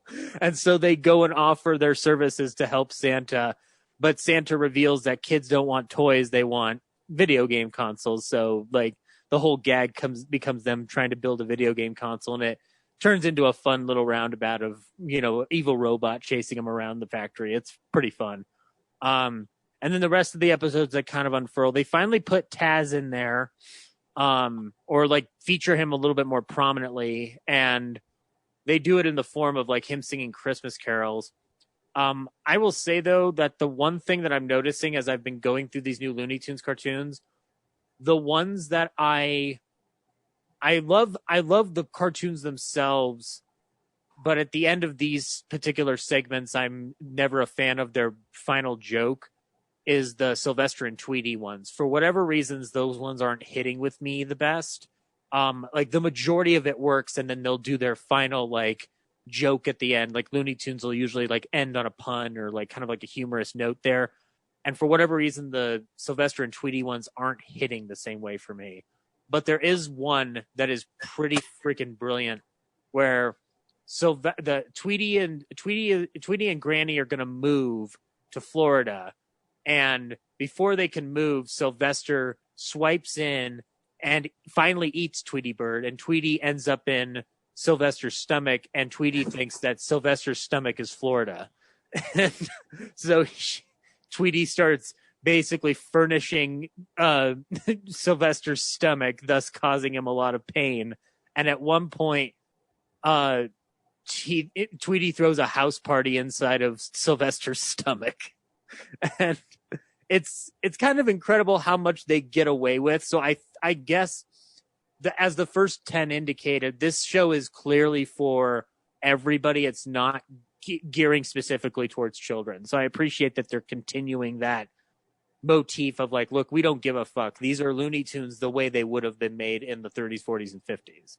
And in the Christmas special, you can see a little house set up, and they've got photos on the wall. And amongst the photos, you see a photo of Bob Clampett, who was the guy who really innovated a lot of the, I want to say like the speed and the kind of rubberiness that the Looney Tunes can have. Like Frank Darabont pointed this out, if you still frame a Bob Clampett cartoon frame by frame, it looks like a surrealist drawing, and he's not wrong. So yeah, that was those are a lot of fun. And also, there's one, Ryan, where Bugs accidentally gets caught up in a scheme with Muggsy and Rocky, and Rocky the gangster is played by James Adomian. And I've never heard a closer approximation to Rocky than James Adomian doing it. And the moment I saw that he was doing it, I'm like, this is perfect, and I don't even need to hear it. And he does a really good job with it. Like it's the guy who's playing Muggsy, Frank Tassacor. I don't know how to pronounce his name. But he's been doing a lot of different voices on the show. Tassasori, but he plays Muggsy, and he's really good at it. Yeah, he's Rocksteady, he's Rocksteady in the 2012 Turtles cartoon. Oh, really? Okay, yeah. I'm sorry that I butchered his name. He's been running the gamut on these ones because like Eric Bauza is the new Bugs, and then they've got Fred Tassasori doing a lot of other voices. Yeah, he does. Okay. Yeah. Oh shit! I think so. God damn it! I need to do better work on my modern day voice actors. And then the recent thing I watched was House of Wax. I rewatched House of Wax for an upcoming recording. And I still think that Paddle Ball Guy is the third most genius part of that movie. But I don't know if you've rewatched it in a while, Ryan, but I always forget Charles Bronson's in that movie until I look at Charles Bronson on screen. Because I'm just like, what are you doing here? Yeah, it's been a while. Yeah, he plays Professor Jared's henchman Igor, who doesn't speak. And the only wax molds that he can make are wax molds of himself. But he's a very menacing figure in the movie. And when I was doing research on it, and watching some of the behind the scenes stuff, apparently because Bronson was so big in Italy at certain points, when they would re-screen this film, they would promote it with images of Bronson. They wouldn't promote it with images of Vincent Price. So I found that kind of interesting how like the Italian advertising would change it up based off of the trend. It's awesome. Yeah. And then I rewatched Out of the Past, which is a movie with Bob Mitchum and Jane Greer. It's one of the quintessential noirs. Features Kirk Douglas as a psychopath. It's still a blast. I don't want to spoil it because actually, I think Ryan, if you haven't watched it, you need to watch the movie. I have not. But there's a lot of what it does clearly ends up inspiring the Coens down the line, where it's just like everything's messed up by the end and nobody's learned anything. And then, yeah, that's all I've watched this week. I guess we Zach did didn't want to talk about our Dracula outing together. No, I never talk Dracula. It was cool. That was lame. I'm sorry. Seeing Dracula on a big screen was kind of fun. I'm always taken aback. I forget how little music is in the film, and it's really all set up just by atmosphere and Lugosi's performance. Yeah, well, because we were talking about it like afterward. Like, well, one, Todd Browning didn't really know how to do sound film yet. This was his real break into sound film.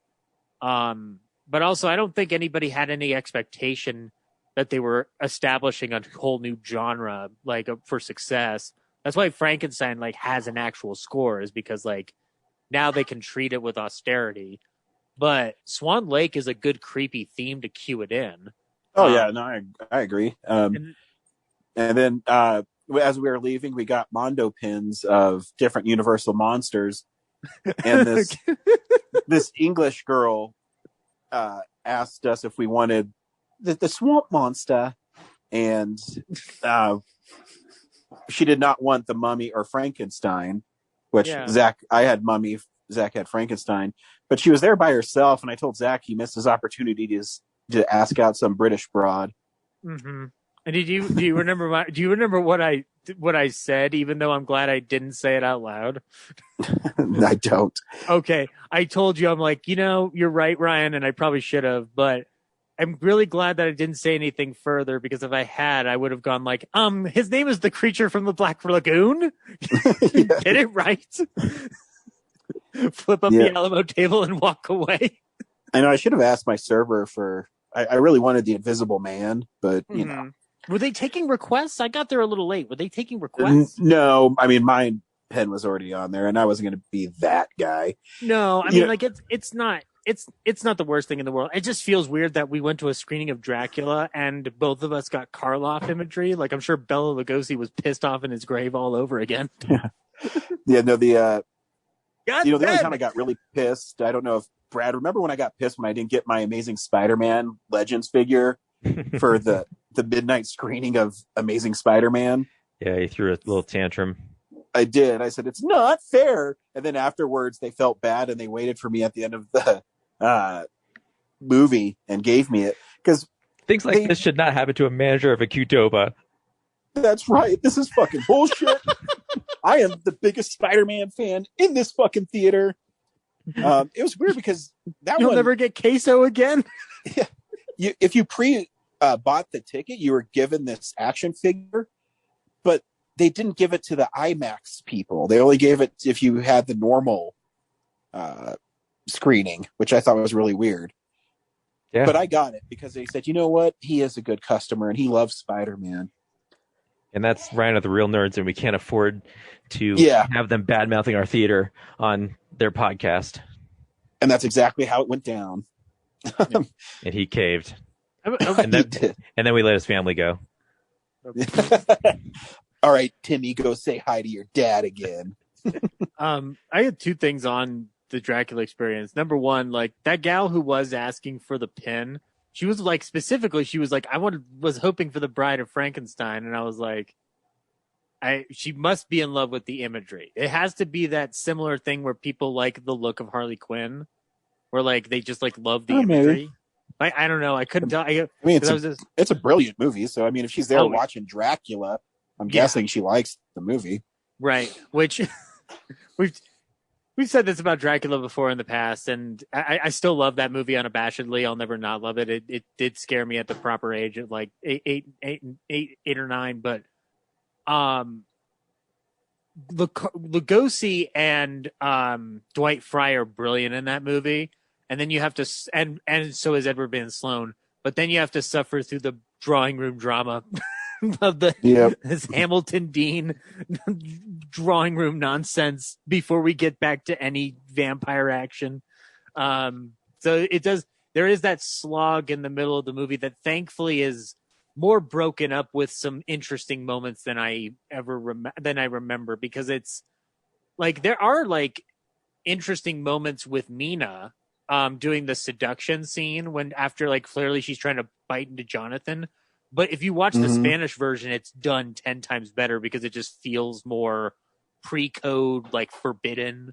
And like also Dwight Fry plays well on a big screen. Like looking at his mad eyes on a big screen is one of the coolest things you'll ever see. Like that scene where he's looking up from the ship and he's doing that that fucking look is just beautiful on a big screen. It's wonderful. Agreed. I because of WandaVision, I watched a lot of Modern Family, and it's a great show. And as I was watching, I said, they really don't make sitcoms like this anymore, where it's really just family oriented and there's really no big scandals, and it's just a fun, family friendly sitcom. What about, if you don't watch Modern, or have you seen Kim's Convenience? Nope, don't care. I'm talking about Modern Family. Oh, okay. No, I haven't. It keeps on showing up in my queue to watch it, though. Watch it. But yeah, it's kind of fun just when you just have, a family dynamic and no one's trying to sleep with anybody else, really. It's just. Not Modern Family. I'm thinking Married with Children. Never mind. Modern Family. Yeah, no. I don't think Modern Family is. Yeah. I mean, the only thing I could say, I mean, I don't care, but I mean, it deals with gay couples and adoption is maybe the most that's not controversial. Racy thing they have going. That's not controversial. I know, that's what I mean. Like, I'm trying to think. I don't think there's really anything controversial about it. This is my fault, Ryan. I was confusing this with Married with Children because I was thinking back to years ago when you were rewatching Married with Children. Yeah, Married with Children was funny during its time. I watched some Harley Quinn. It's still a great show. It looks great on Blu-ray. And I watched a couple old horror films. I watched My Bloody Valentine, which is from 1980, maybe 81. It is Canadian. And it's really funny when you watch it, you really pick up their Canadian accents. They'll say, I'm just trying to go down to the mine, It's good stuff. But it is pretty gory. And the story is silly. It's about this mine worker who gets trapped in a mine, and then he doesn't like Valentine's Day, so he always comes back every Valentine's Day if you celebrate it. Now, they didn't celebrate it for 20 years. So when they decided they're going to celebrate it again, he shows up and starts carving out their hearts. So like the special effects and the gore is pretty fun in it. There's a lot of, I guess because it's Canadian, I'll say Degrassi melodrama to the movie. That's true, but it's not as explicit as Degrassi in My Bloody Valentine. No, they also definitely have the Crazy Ralph character saying, if you have a Valentine's Day party, you're all doomed. See, now everybody seems to think I don't like Valentine's Day because I can't get a relationship going. That's not true. I'm trying to protect us from demented miners who got cursed out by a mine shaft falling in on them. I'm just trying to protect us all from murderous miners. That's all I'm trying. It is really interesting though how Friday the 13th really influenced all these horror films around this time, because there's a twist in My Bloody Valentine that doesn't make any sense at all. It's more of, it's not who you think it is, it's this person.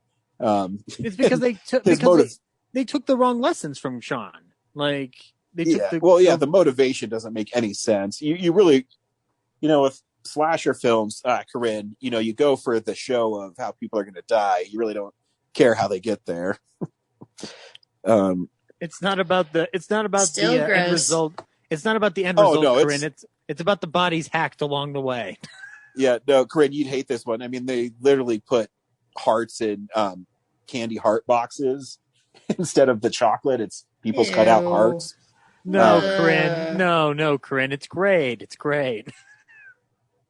It's fun, but you really have to like these kind of movies. Brad and I were talking when I sent him my 81 film explosion list, and I was curious if Corinne was going to do one because there's so many slasher movies from 1981. It's kind of ridiculous. Do you want me to spoil my answer? I'm going to say no. But Corinne should watch Friday the 13th Part 1 because it's I the think so, least. too. It's the least. I don't want to say intense. It's the least offensive visually, by comparison to everything that comes after it. Like, would that be appropriate? Yeah, I think so. Yeah, it's more of a thriller. You've seen April Fool's Day, right? What? Yeah. You've seen April Fool's Day gets freaking weird. Yeah, that's a weird one too. I obviously haven't seen that. That one's a little more silly too. You might like April Fool's Day. Yeah, they kind of subvert it at the end. It's interesting. Yeah. The Scream Factory Collector's Edition's fun. And the last thing I watched this week is the original Fly from 1952 or 4. I can't remember. Help me. In the movie, this scientist, he's trying to move matter from one container to the next, and he decides to up it to living things. First, it's their cat that goes bye-bye, and then he does the guinea pig, and then he turns himself into a guinea pig. A fly gets into the... Zach, do you remember the name of his... It's the machine he uses. You could not beat that out of me if you tried. Like, I don't remember. It's so 1950s radioactive nuclear family. Like, I'm looking it up now because I gotta remember that. It's been a while since I've rewatched the original Fly. I go back to Cronenberg's The Fly more often than not, but it's really interesting. Everyone thinks his wife murdered his doctor, and as you watch the film, you find out that he's turned himself into a fly monster, and it's a pretty cool movie, and I think like the monster effects in it look really cool. And Vincent Price plays the straight man in it, which is really unusual because you get used to him from his later horror films and things like that. It's a pretty effective like sci-fi horror film from the 50s. I think so. Yeah, it's darker than you'd think. Like, that help me part is always pretty creepy, even though it's so parodied now. I mean, between The Simpsons and everything else and that joke I just did, yeah. Yeah, and then Zach doing the joke. Yeah. But when you watch it in the context of the film, it lands pretty well. Yeah. I can't find the name of it, but it is just the same matter transportation. I need to rewatch the movie because you told me that box set is now super inexpensive, and I'm like, I'm getting that shit. Daisy. Uh-oh. What did Daisy do now? That's my wife interrupting my podcast. It's okay. And flipping me off. She loves me. Does she charge? We've been married for almost 10 years. Does Laura charge for cameo appearances on the show? Congratulations. Yeah, I know. On Friday. It's crazy how fast time goes by. You know who I forget is in The Fly, Ryan, is Herbert Marshall. That's always that I don't remember. Now I need to rewatch. Yeah. Yeah, it's so to piggyback off what Zach said, you can get it at Walmart for I think $36, and it comes with all 5 of the Fly movies. Yeah, Return of the Fly, Curse of the Fly, and then the Cronenberg one and the one they made after the Cronenberg one. Yeah, and they come with new special features, which I'll have to get into. But yeah, I mean, it's worth it. I mean, $38 for 5 movies, and Scream puts it in a really nice looking box, and if you like horror films, as always, And one day, Corinne, I'll get you to like horror films. One day. No. And you'll go, man, horror films are great. Corinne, No. will you watch the remake of The Fly? No, that sounds No, gross. you can't let her watch that, dude. What if I That's told a you? horrible choice. What if I told you it was produced by Mel Brooks? Would that ease the tension a little bit? What if they make another version of The Fly, a remake, but Colin Firth is a scientist?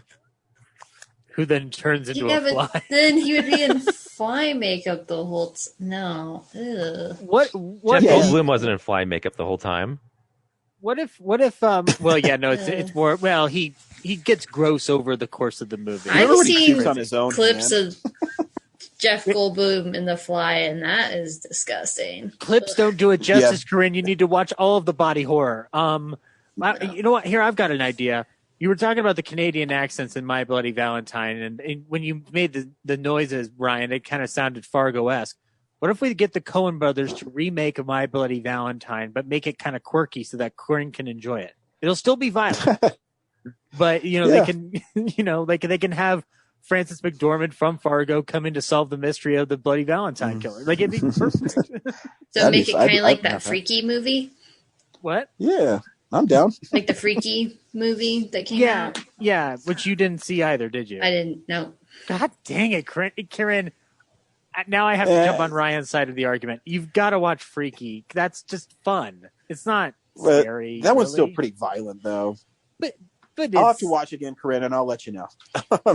Okay. I mean, the opening is intense, and then it becomes slasher silliness, but still effective slasher stuff. Like,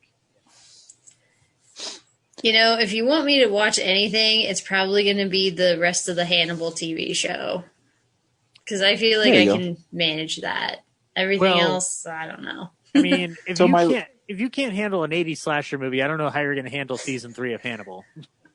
Fast so forward. My wife button. has this heating pad that I don't know what's in it, but she microwaves it, and it smells like our house is full of stinky ass farts right now. It's beans, honey. Oh, so it's beans that she puts in a microwave, and now my dogs are pacing, going, "What is that fart smell in our house?" It's beans, the magical fruit. The more they eat, the more they toot. That's right. Speaking of Frances McDormand, our film of the week is Nomadland. Corinne, should people see Nomadland? I didn't see it, so I don't know. Okay. All right. Brad, should people see Nomadland? Yeah, it's an interesting bit of filmmaking. I can't really talk about much else because it's not a terribly deep movie. It's kind of like a string of vignettes, really. But I think the filmmaking process is interesting for it. Zach? I don't think it's perfect. I do think that there is depth to the film, but it's more through an emotional through line of her not wanting to settle down in one place. But I think that I found some moments a little disingenuous, but I really liked watching Frances McDormand and David Strathairn and their interaction throughout the movie, and just the scope that Chloe Zhao brings to it. So yeah, I would definitely check it out. Wait, David Strathairn's in this movie? Oh yeah, Corinne. We'll talk about him. People should go see it. Duh. But Corinne, you should have watched it first. I mean, yeah, doesn't matter. Great movie, 100% on Rotten Tomatoes. I mean, you wouldn't like the scene where David Strathairn stabs somebody, because it gets a little horror-esque. No, I'm just kidding. People should go see it. So the movie is very nice and poetic, but if I had to pick the style of kind of movies I don't like, it's definitely movies like Nomadland. Yeah, I kind of figured this would be your response. But not to say it's not a good movie. It's just I will probably never watch it again. Here's a trailer for Nomadland.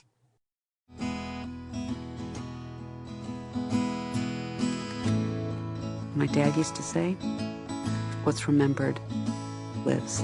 It's been many years since nights I started out for let go. I maybe spent too much of my life just remembering. Finding bits and pieces, all worth their reach, I'll carry it on. Oh, he's gonna come right through the back. Driving down the highway, roll down the window, watch it go. What the nomads are doing is not that different than what the pioneers did.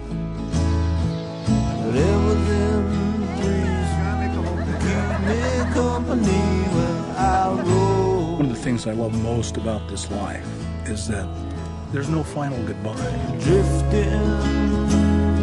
Let's just say I'll see you down the road.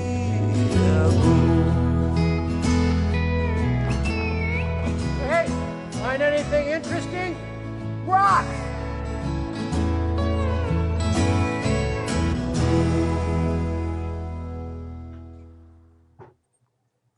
Sweet. This is going to be an easy review because, I mean, nothing happens in this movie. Frances McDermott's husband dies and she has to leave her job, and then she goes to different jobs and meets people. The end. Well, there's more going on than just that's the basic plot. Yeah. I mean, wait, like, what else is going on? there's interesting elements to this like story in terms of like how do we tell a modern era kind of depression story? Oh, let's start with the fact that because factory jobs shut down, an entire zip code is wiped off the map of the U.S. Yeah, like, that's interesting. I was immediately devastated by that Yeah. text of like they erased an entire zip code because the factory shut down. That's That's crazy. That's fucking bananas. And then to have like, Did her husband just die, or I thought he committed suicide? I think they said he slowly died. Huh. Yeah, he died of cancer. Yeah. Or some disease. She's talking to that one lady who is dying as well when she's cutting her hair about Swanky. Swanky, yeah. Which I guess like she and Linda May and the Bob Wells character are all actual people who live this minimalist lifestyle, which I'm acquainted with one or two people who do this. But I don't know the exact details of like what they attempt to do with it. But the movie made it seem like a lot of these people, despite their reasoning, at some part of their core, they're doing it because of a loss, mm-hmm. Which I don't think is fair. I think maybe people just do it because they enjoy it. That doesn't necessarily have to have a tragedy attached to it. No, I mean, we're friends with Risa Scott, and she travels in her RV. Like that's what she does. Yeah, like, a couple times they do make the point of it's an economic thing where it just makes more sense than owning a house for these people, given how like what it takes to own a house these days. Right. But I do like the line where she says, "I'm not homeless, I'm houseless," which is an interesting moment. I mean, the movie is beautiful. I mean, it's really well made. The acting in it is really great. I think it's cool that it's kind of like a documentary that has a narrative inserted into it. Yeah, because it feels really natural. You know, the character of Fern, some of the how she talks and stuff, it doesn't feel like a script, if that makes sense. Yeah. No, it feels like it's naturally unfolding for her. Like this is like just a camera is following around an actual person named Fern. Like, but these kind of films are ones I'll never get. You know, everybody heaps tons of praise on it, and as I watch it, I go, man, there's really nothing happening in this movie, and it's like these kind of independent films are the bane of my existence. Well, so Ryan, I'll slightly agree with you because one of my issues with it is that there's more meandering in it than I imagined there would be. Which while it provides the atmosphere that I'm looking for, I wish there was a little bit more navigation and less meditation on the imagery. Like, but the imagery itself is pretty damn beautiful. So I don't know what I would like. I don't know what I would take out of the edit. The film is what it is, and it's like I said, it's well made, it's well acted, the cinematography is really nice. But it just doesn't click with you the way that. These are just the kind of movies that I want blockbusters to come back so bad. I just want to have fun. That's all I want. It's a very internal story because it's really, I'd say like 70% of it is you're watching this woman, Fern, internalize a struggle she's having.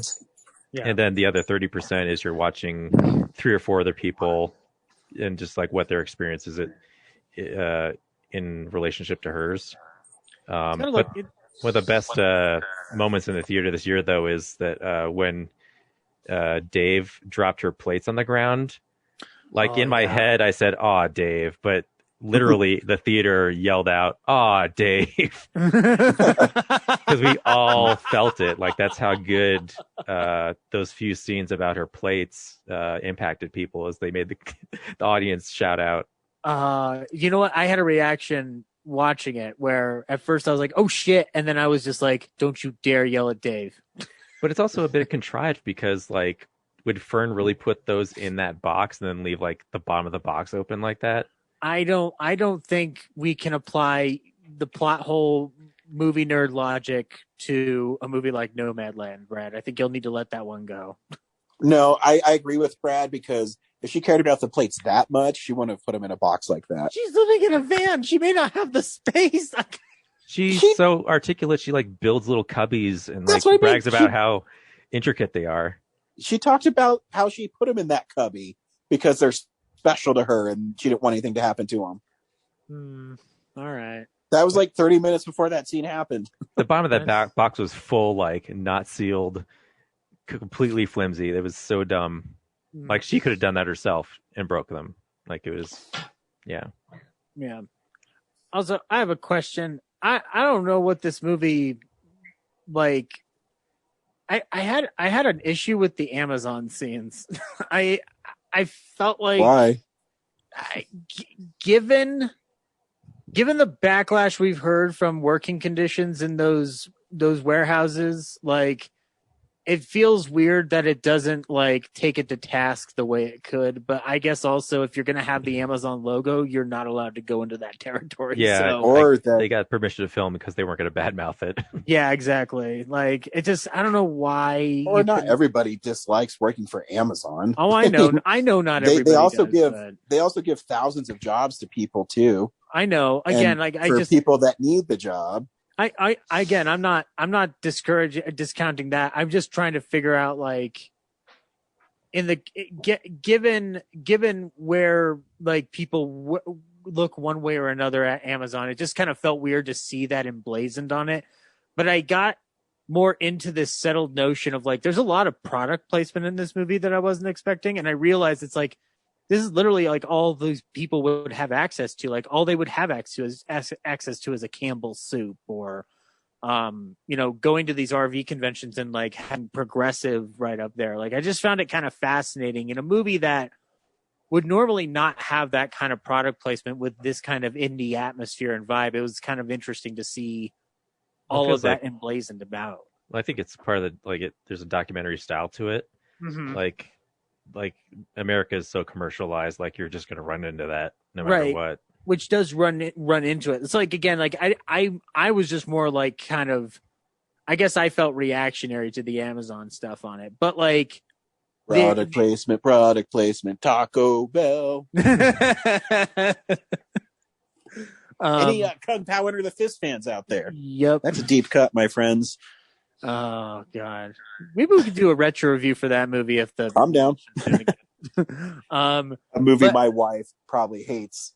I don't know if she's ever seen it, but oh my gosh, I can imagine her sitting through it. I remember going to the theater for it, thinking it was a sincere but silly kung fu movie, and then walking out confused. Ryan, Kung Pao Under the Fist, honey. Yeah. Oh. What's a funny story about that? Laura has a funny story about that. You can tell it on the podcast. We talk about movies. Do you know how many speeding tickets I have? Yeah, 3, because when you came over to my insurance, the lady's like, oh man, she had a bad month and your insurance is going way up. I remember, yeah. So when I was in driving school, my driving school instructor on the first day was like, you guys know this, and we watched Kung Pao Enter the Fist for our afternoon. Nice. And did you love it? No, I did not. Now your shirt is purple. Fuck Fuck, I'm gonna watch that tonight. Oh, God. Wait a minute, isn't Betty a woman's name? Love that movie. Sure. But anyway, back to Nomadland. Also, how much Kung Pao and a Fist is more fun to talk about. Yeah, which is why I was suggesting we do a retro review of it. But also, like, Zhao gets a lot of play out of locations that must have been not easy, but less troubling to acquire permission to film in. Because like going into those abandoned factories and stuff like that, like. Well, technically, I don't think you need permission to film on national forest property. No, I was more referring to like the old gypsum factory at the end, like that property. Like, I can't imagine that the property is not technically still owned by somebody. You actually do need a permit to film a national forest property.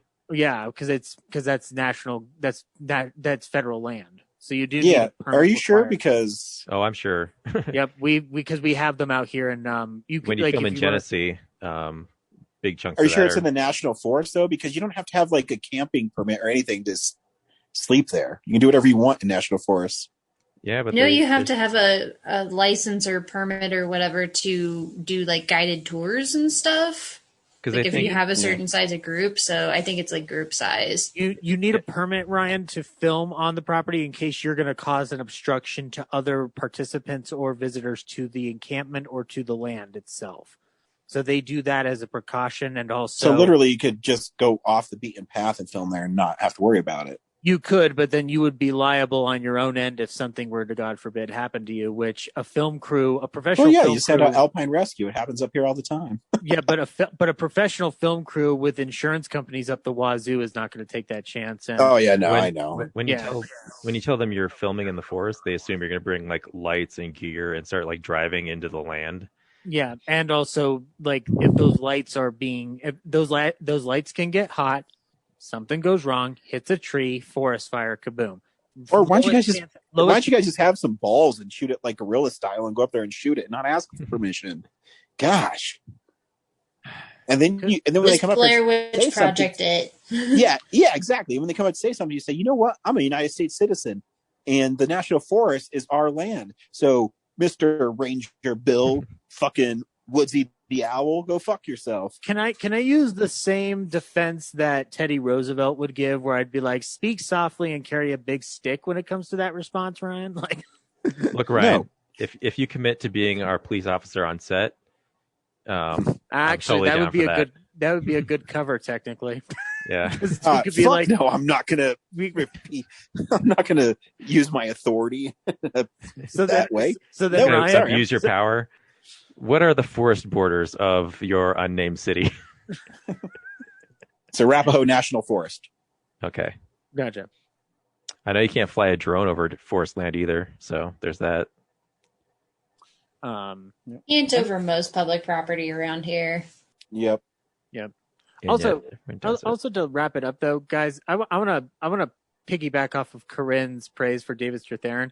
Why haven't we given him like some kind of like Oscars thing or whatever? Like, oh my God, Zach! Not everyone needs a trophy. No, I know that nobody needs a trophy, and especially given the award circuit this year, it's a whole bunch of horseshit. But I kind of want David Strathairn to be recognized because I'm tired of him being ignored. Like, I recognized him in this movie. He was in other movies I saw too. Yeah, I know. I just want the establishment that currently means nothing given the state of the world to acknowledge David Strathairn for the badass he's always been. He's an actor who gets work. I'm sure he's satisfied. That is true. He has received a Primetime Emmy Award and been nominated for an Academy Award. Wow, we all know what Oscar nomination that was for. Also, he was in a Godzilla movie, so he's already won. True. Is he going to be in the Godzilla vs. Kong movie? Hopefully. If he isn't, it'll be the worst entry in the series. Yeah. All Godzilla movies were inferior until David Strathairn showed up. They had nothing going for them. So, what are we watching next week, boys and lady? Judas and the Black Messiah. Tom and Jerry is opening next week. I love the contrast between those two selections. I'm starting to feel bad because it is Black History Month and we haven't. as rough as it is to deal with, I might have to err on the side of we should probably give Judas and the Black Messiah a headliner. It's a movie I'm already planning to see anyway, along with Minari. So, and Tom and Jerry will be available too for a hot minute, because that's probably going to be like the Sonic of the year, where it makes all the money. Is it possible to do a double feature? I mean, one would be a little bit more of a heavy talk, and then we could lighten it up with Tom and Jerry afterward. I'm trying to remember. I know there was something else coming out, but I could be crazy. Ryan, did we see a trailer for something that I'm forgetting when we went to? Wait, was Dracula? One Night in Miami in January? I guess. Yeah, so. It was in January. Yeah. And Ma Rainey too. Gee. Yeah, but Ma Rainey came out at the end of December. God, yeah. man, time goes by too fast. I can't remember. In the absence of blockbusters, like we're just left with dramas and social. I mean, I know it's fucking killing me. I mean, maybe if Brad posted our episodes when they're supposed to come up, I wouldn't forget. To be fair, I mean, at least Tom and Jerry would be different tonally than the movies that the nerds have been watching recently. That's what I'm saying. No, I agree it'd be fun, but the optics of, we've passed on for 4 weeks of like no Black History movies. So, after we pledged to completely delete a week of episodes, last year for it. So, and it is a movie that's got some actors I know we're going to enjoy watching in it, so it'd be worth giving it a shot. All right, I guess you guys made the decision. I don't care. We could do both. I just, I'm always cautious of, what's coming up. Is there enough? We do have a film explosion, so that takes care of that, but Hollywood has not committed to regular releases. So I think they will eventually, because with New York opening, I'm sure California's not that far behind. I'm guessing, like I said at the beginning of the year, I think Black Widow will be the first big movie. May 7th. It makes the most sense. But yeah, I'm down for a double bill if we want to do that and kind of like balance out the scales a little bit. Well, it's always hard too, because we got to make sure we have films that can fill the other weeks. Yeah, whatever. Yeah, that's true. I think. So, I think Judas sounds like the best option. But I mean, Tom and Jerry's just coming out, and Judas has been out for I think 3 weeks, and it is leaving HBO Max relatively soon, like 7 days from now. So. Yeah. But then that wouldn't leave a lot of time for the listeners to watch it if we gave it good feedback or something. It will still be in theaters because it is on an awards run right now. For at least Daniel Kaluuya's performance.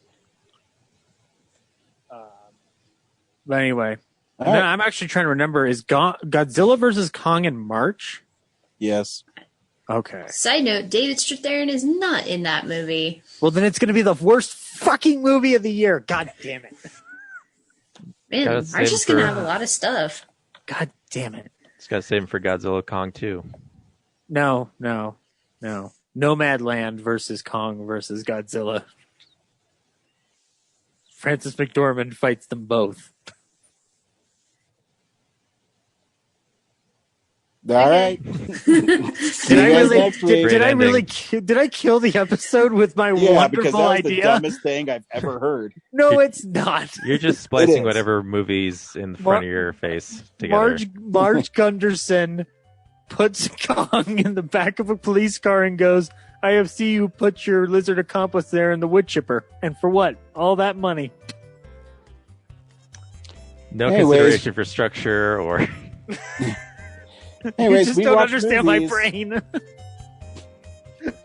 And we'll see you next week. Bye. Bye.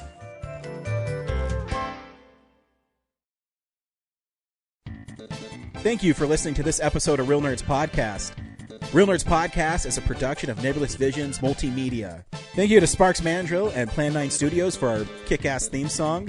Also, if you're in the Denver area and you're looking for a cool place to see movies, we see them at the Alamo Draft House in Littleton and now also in Sloan's Lake.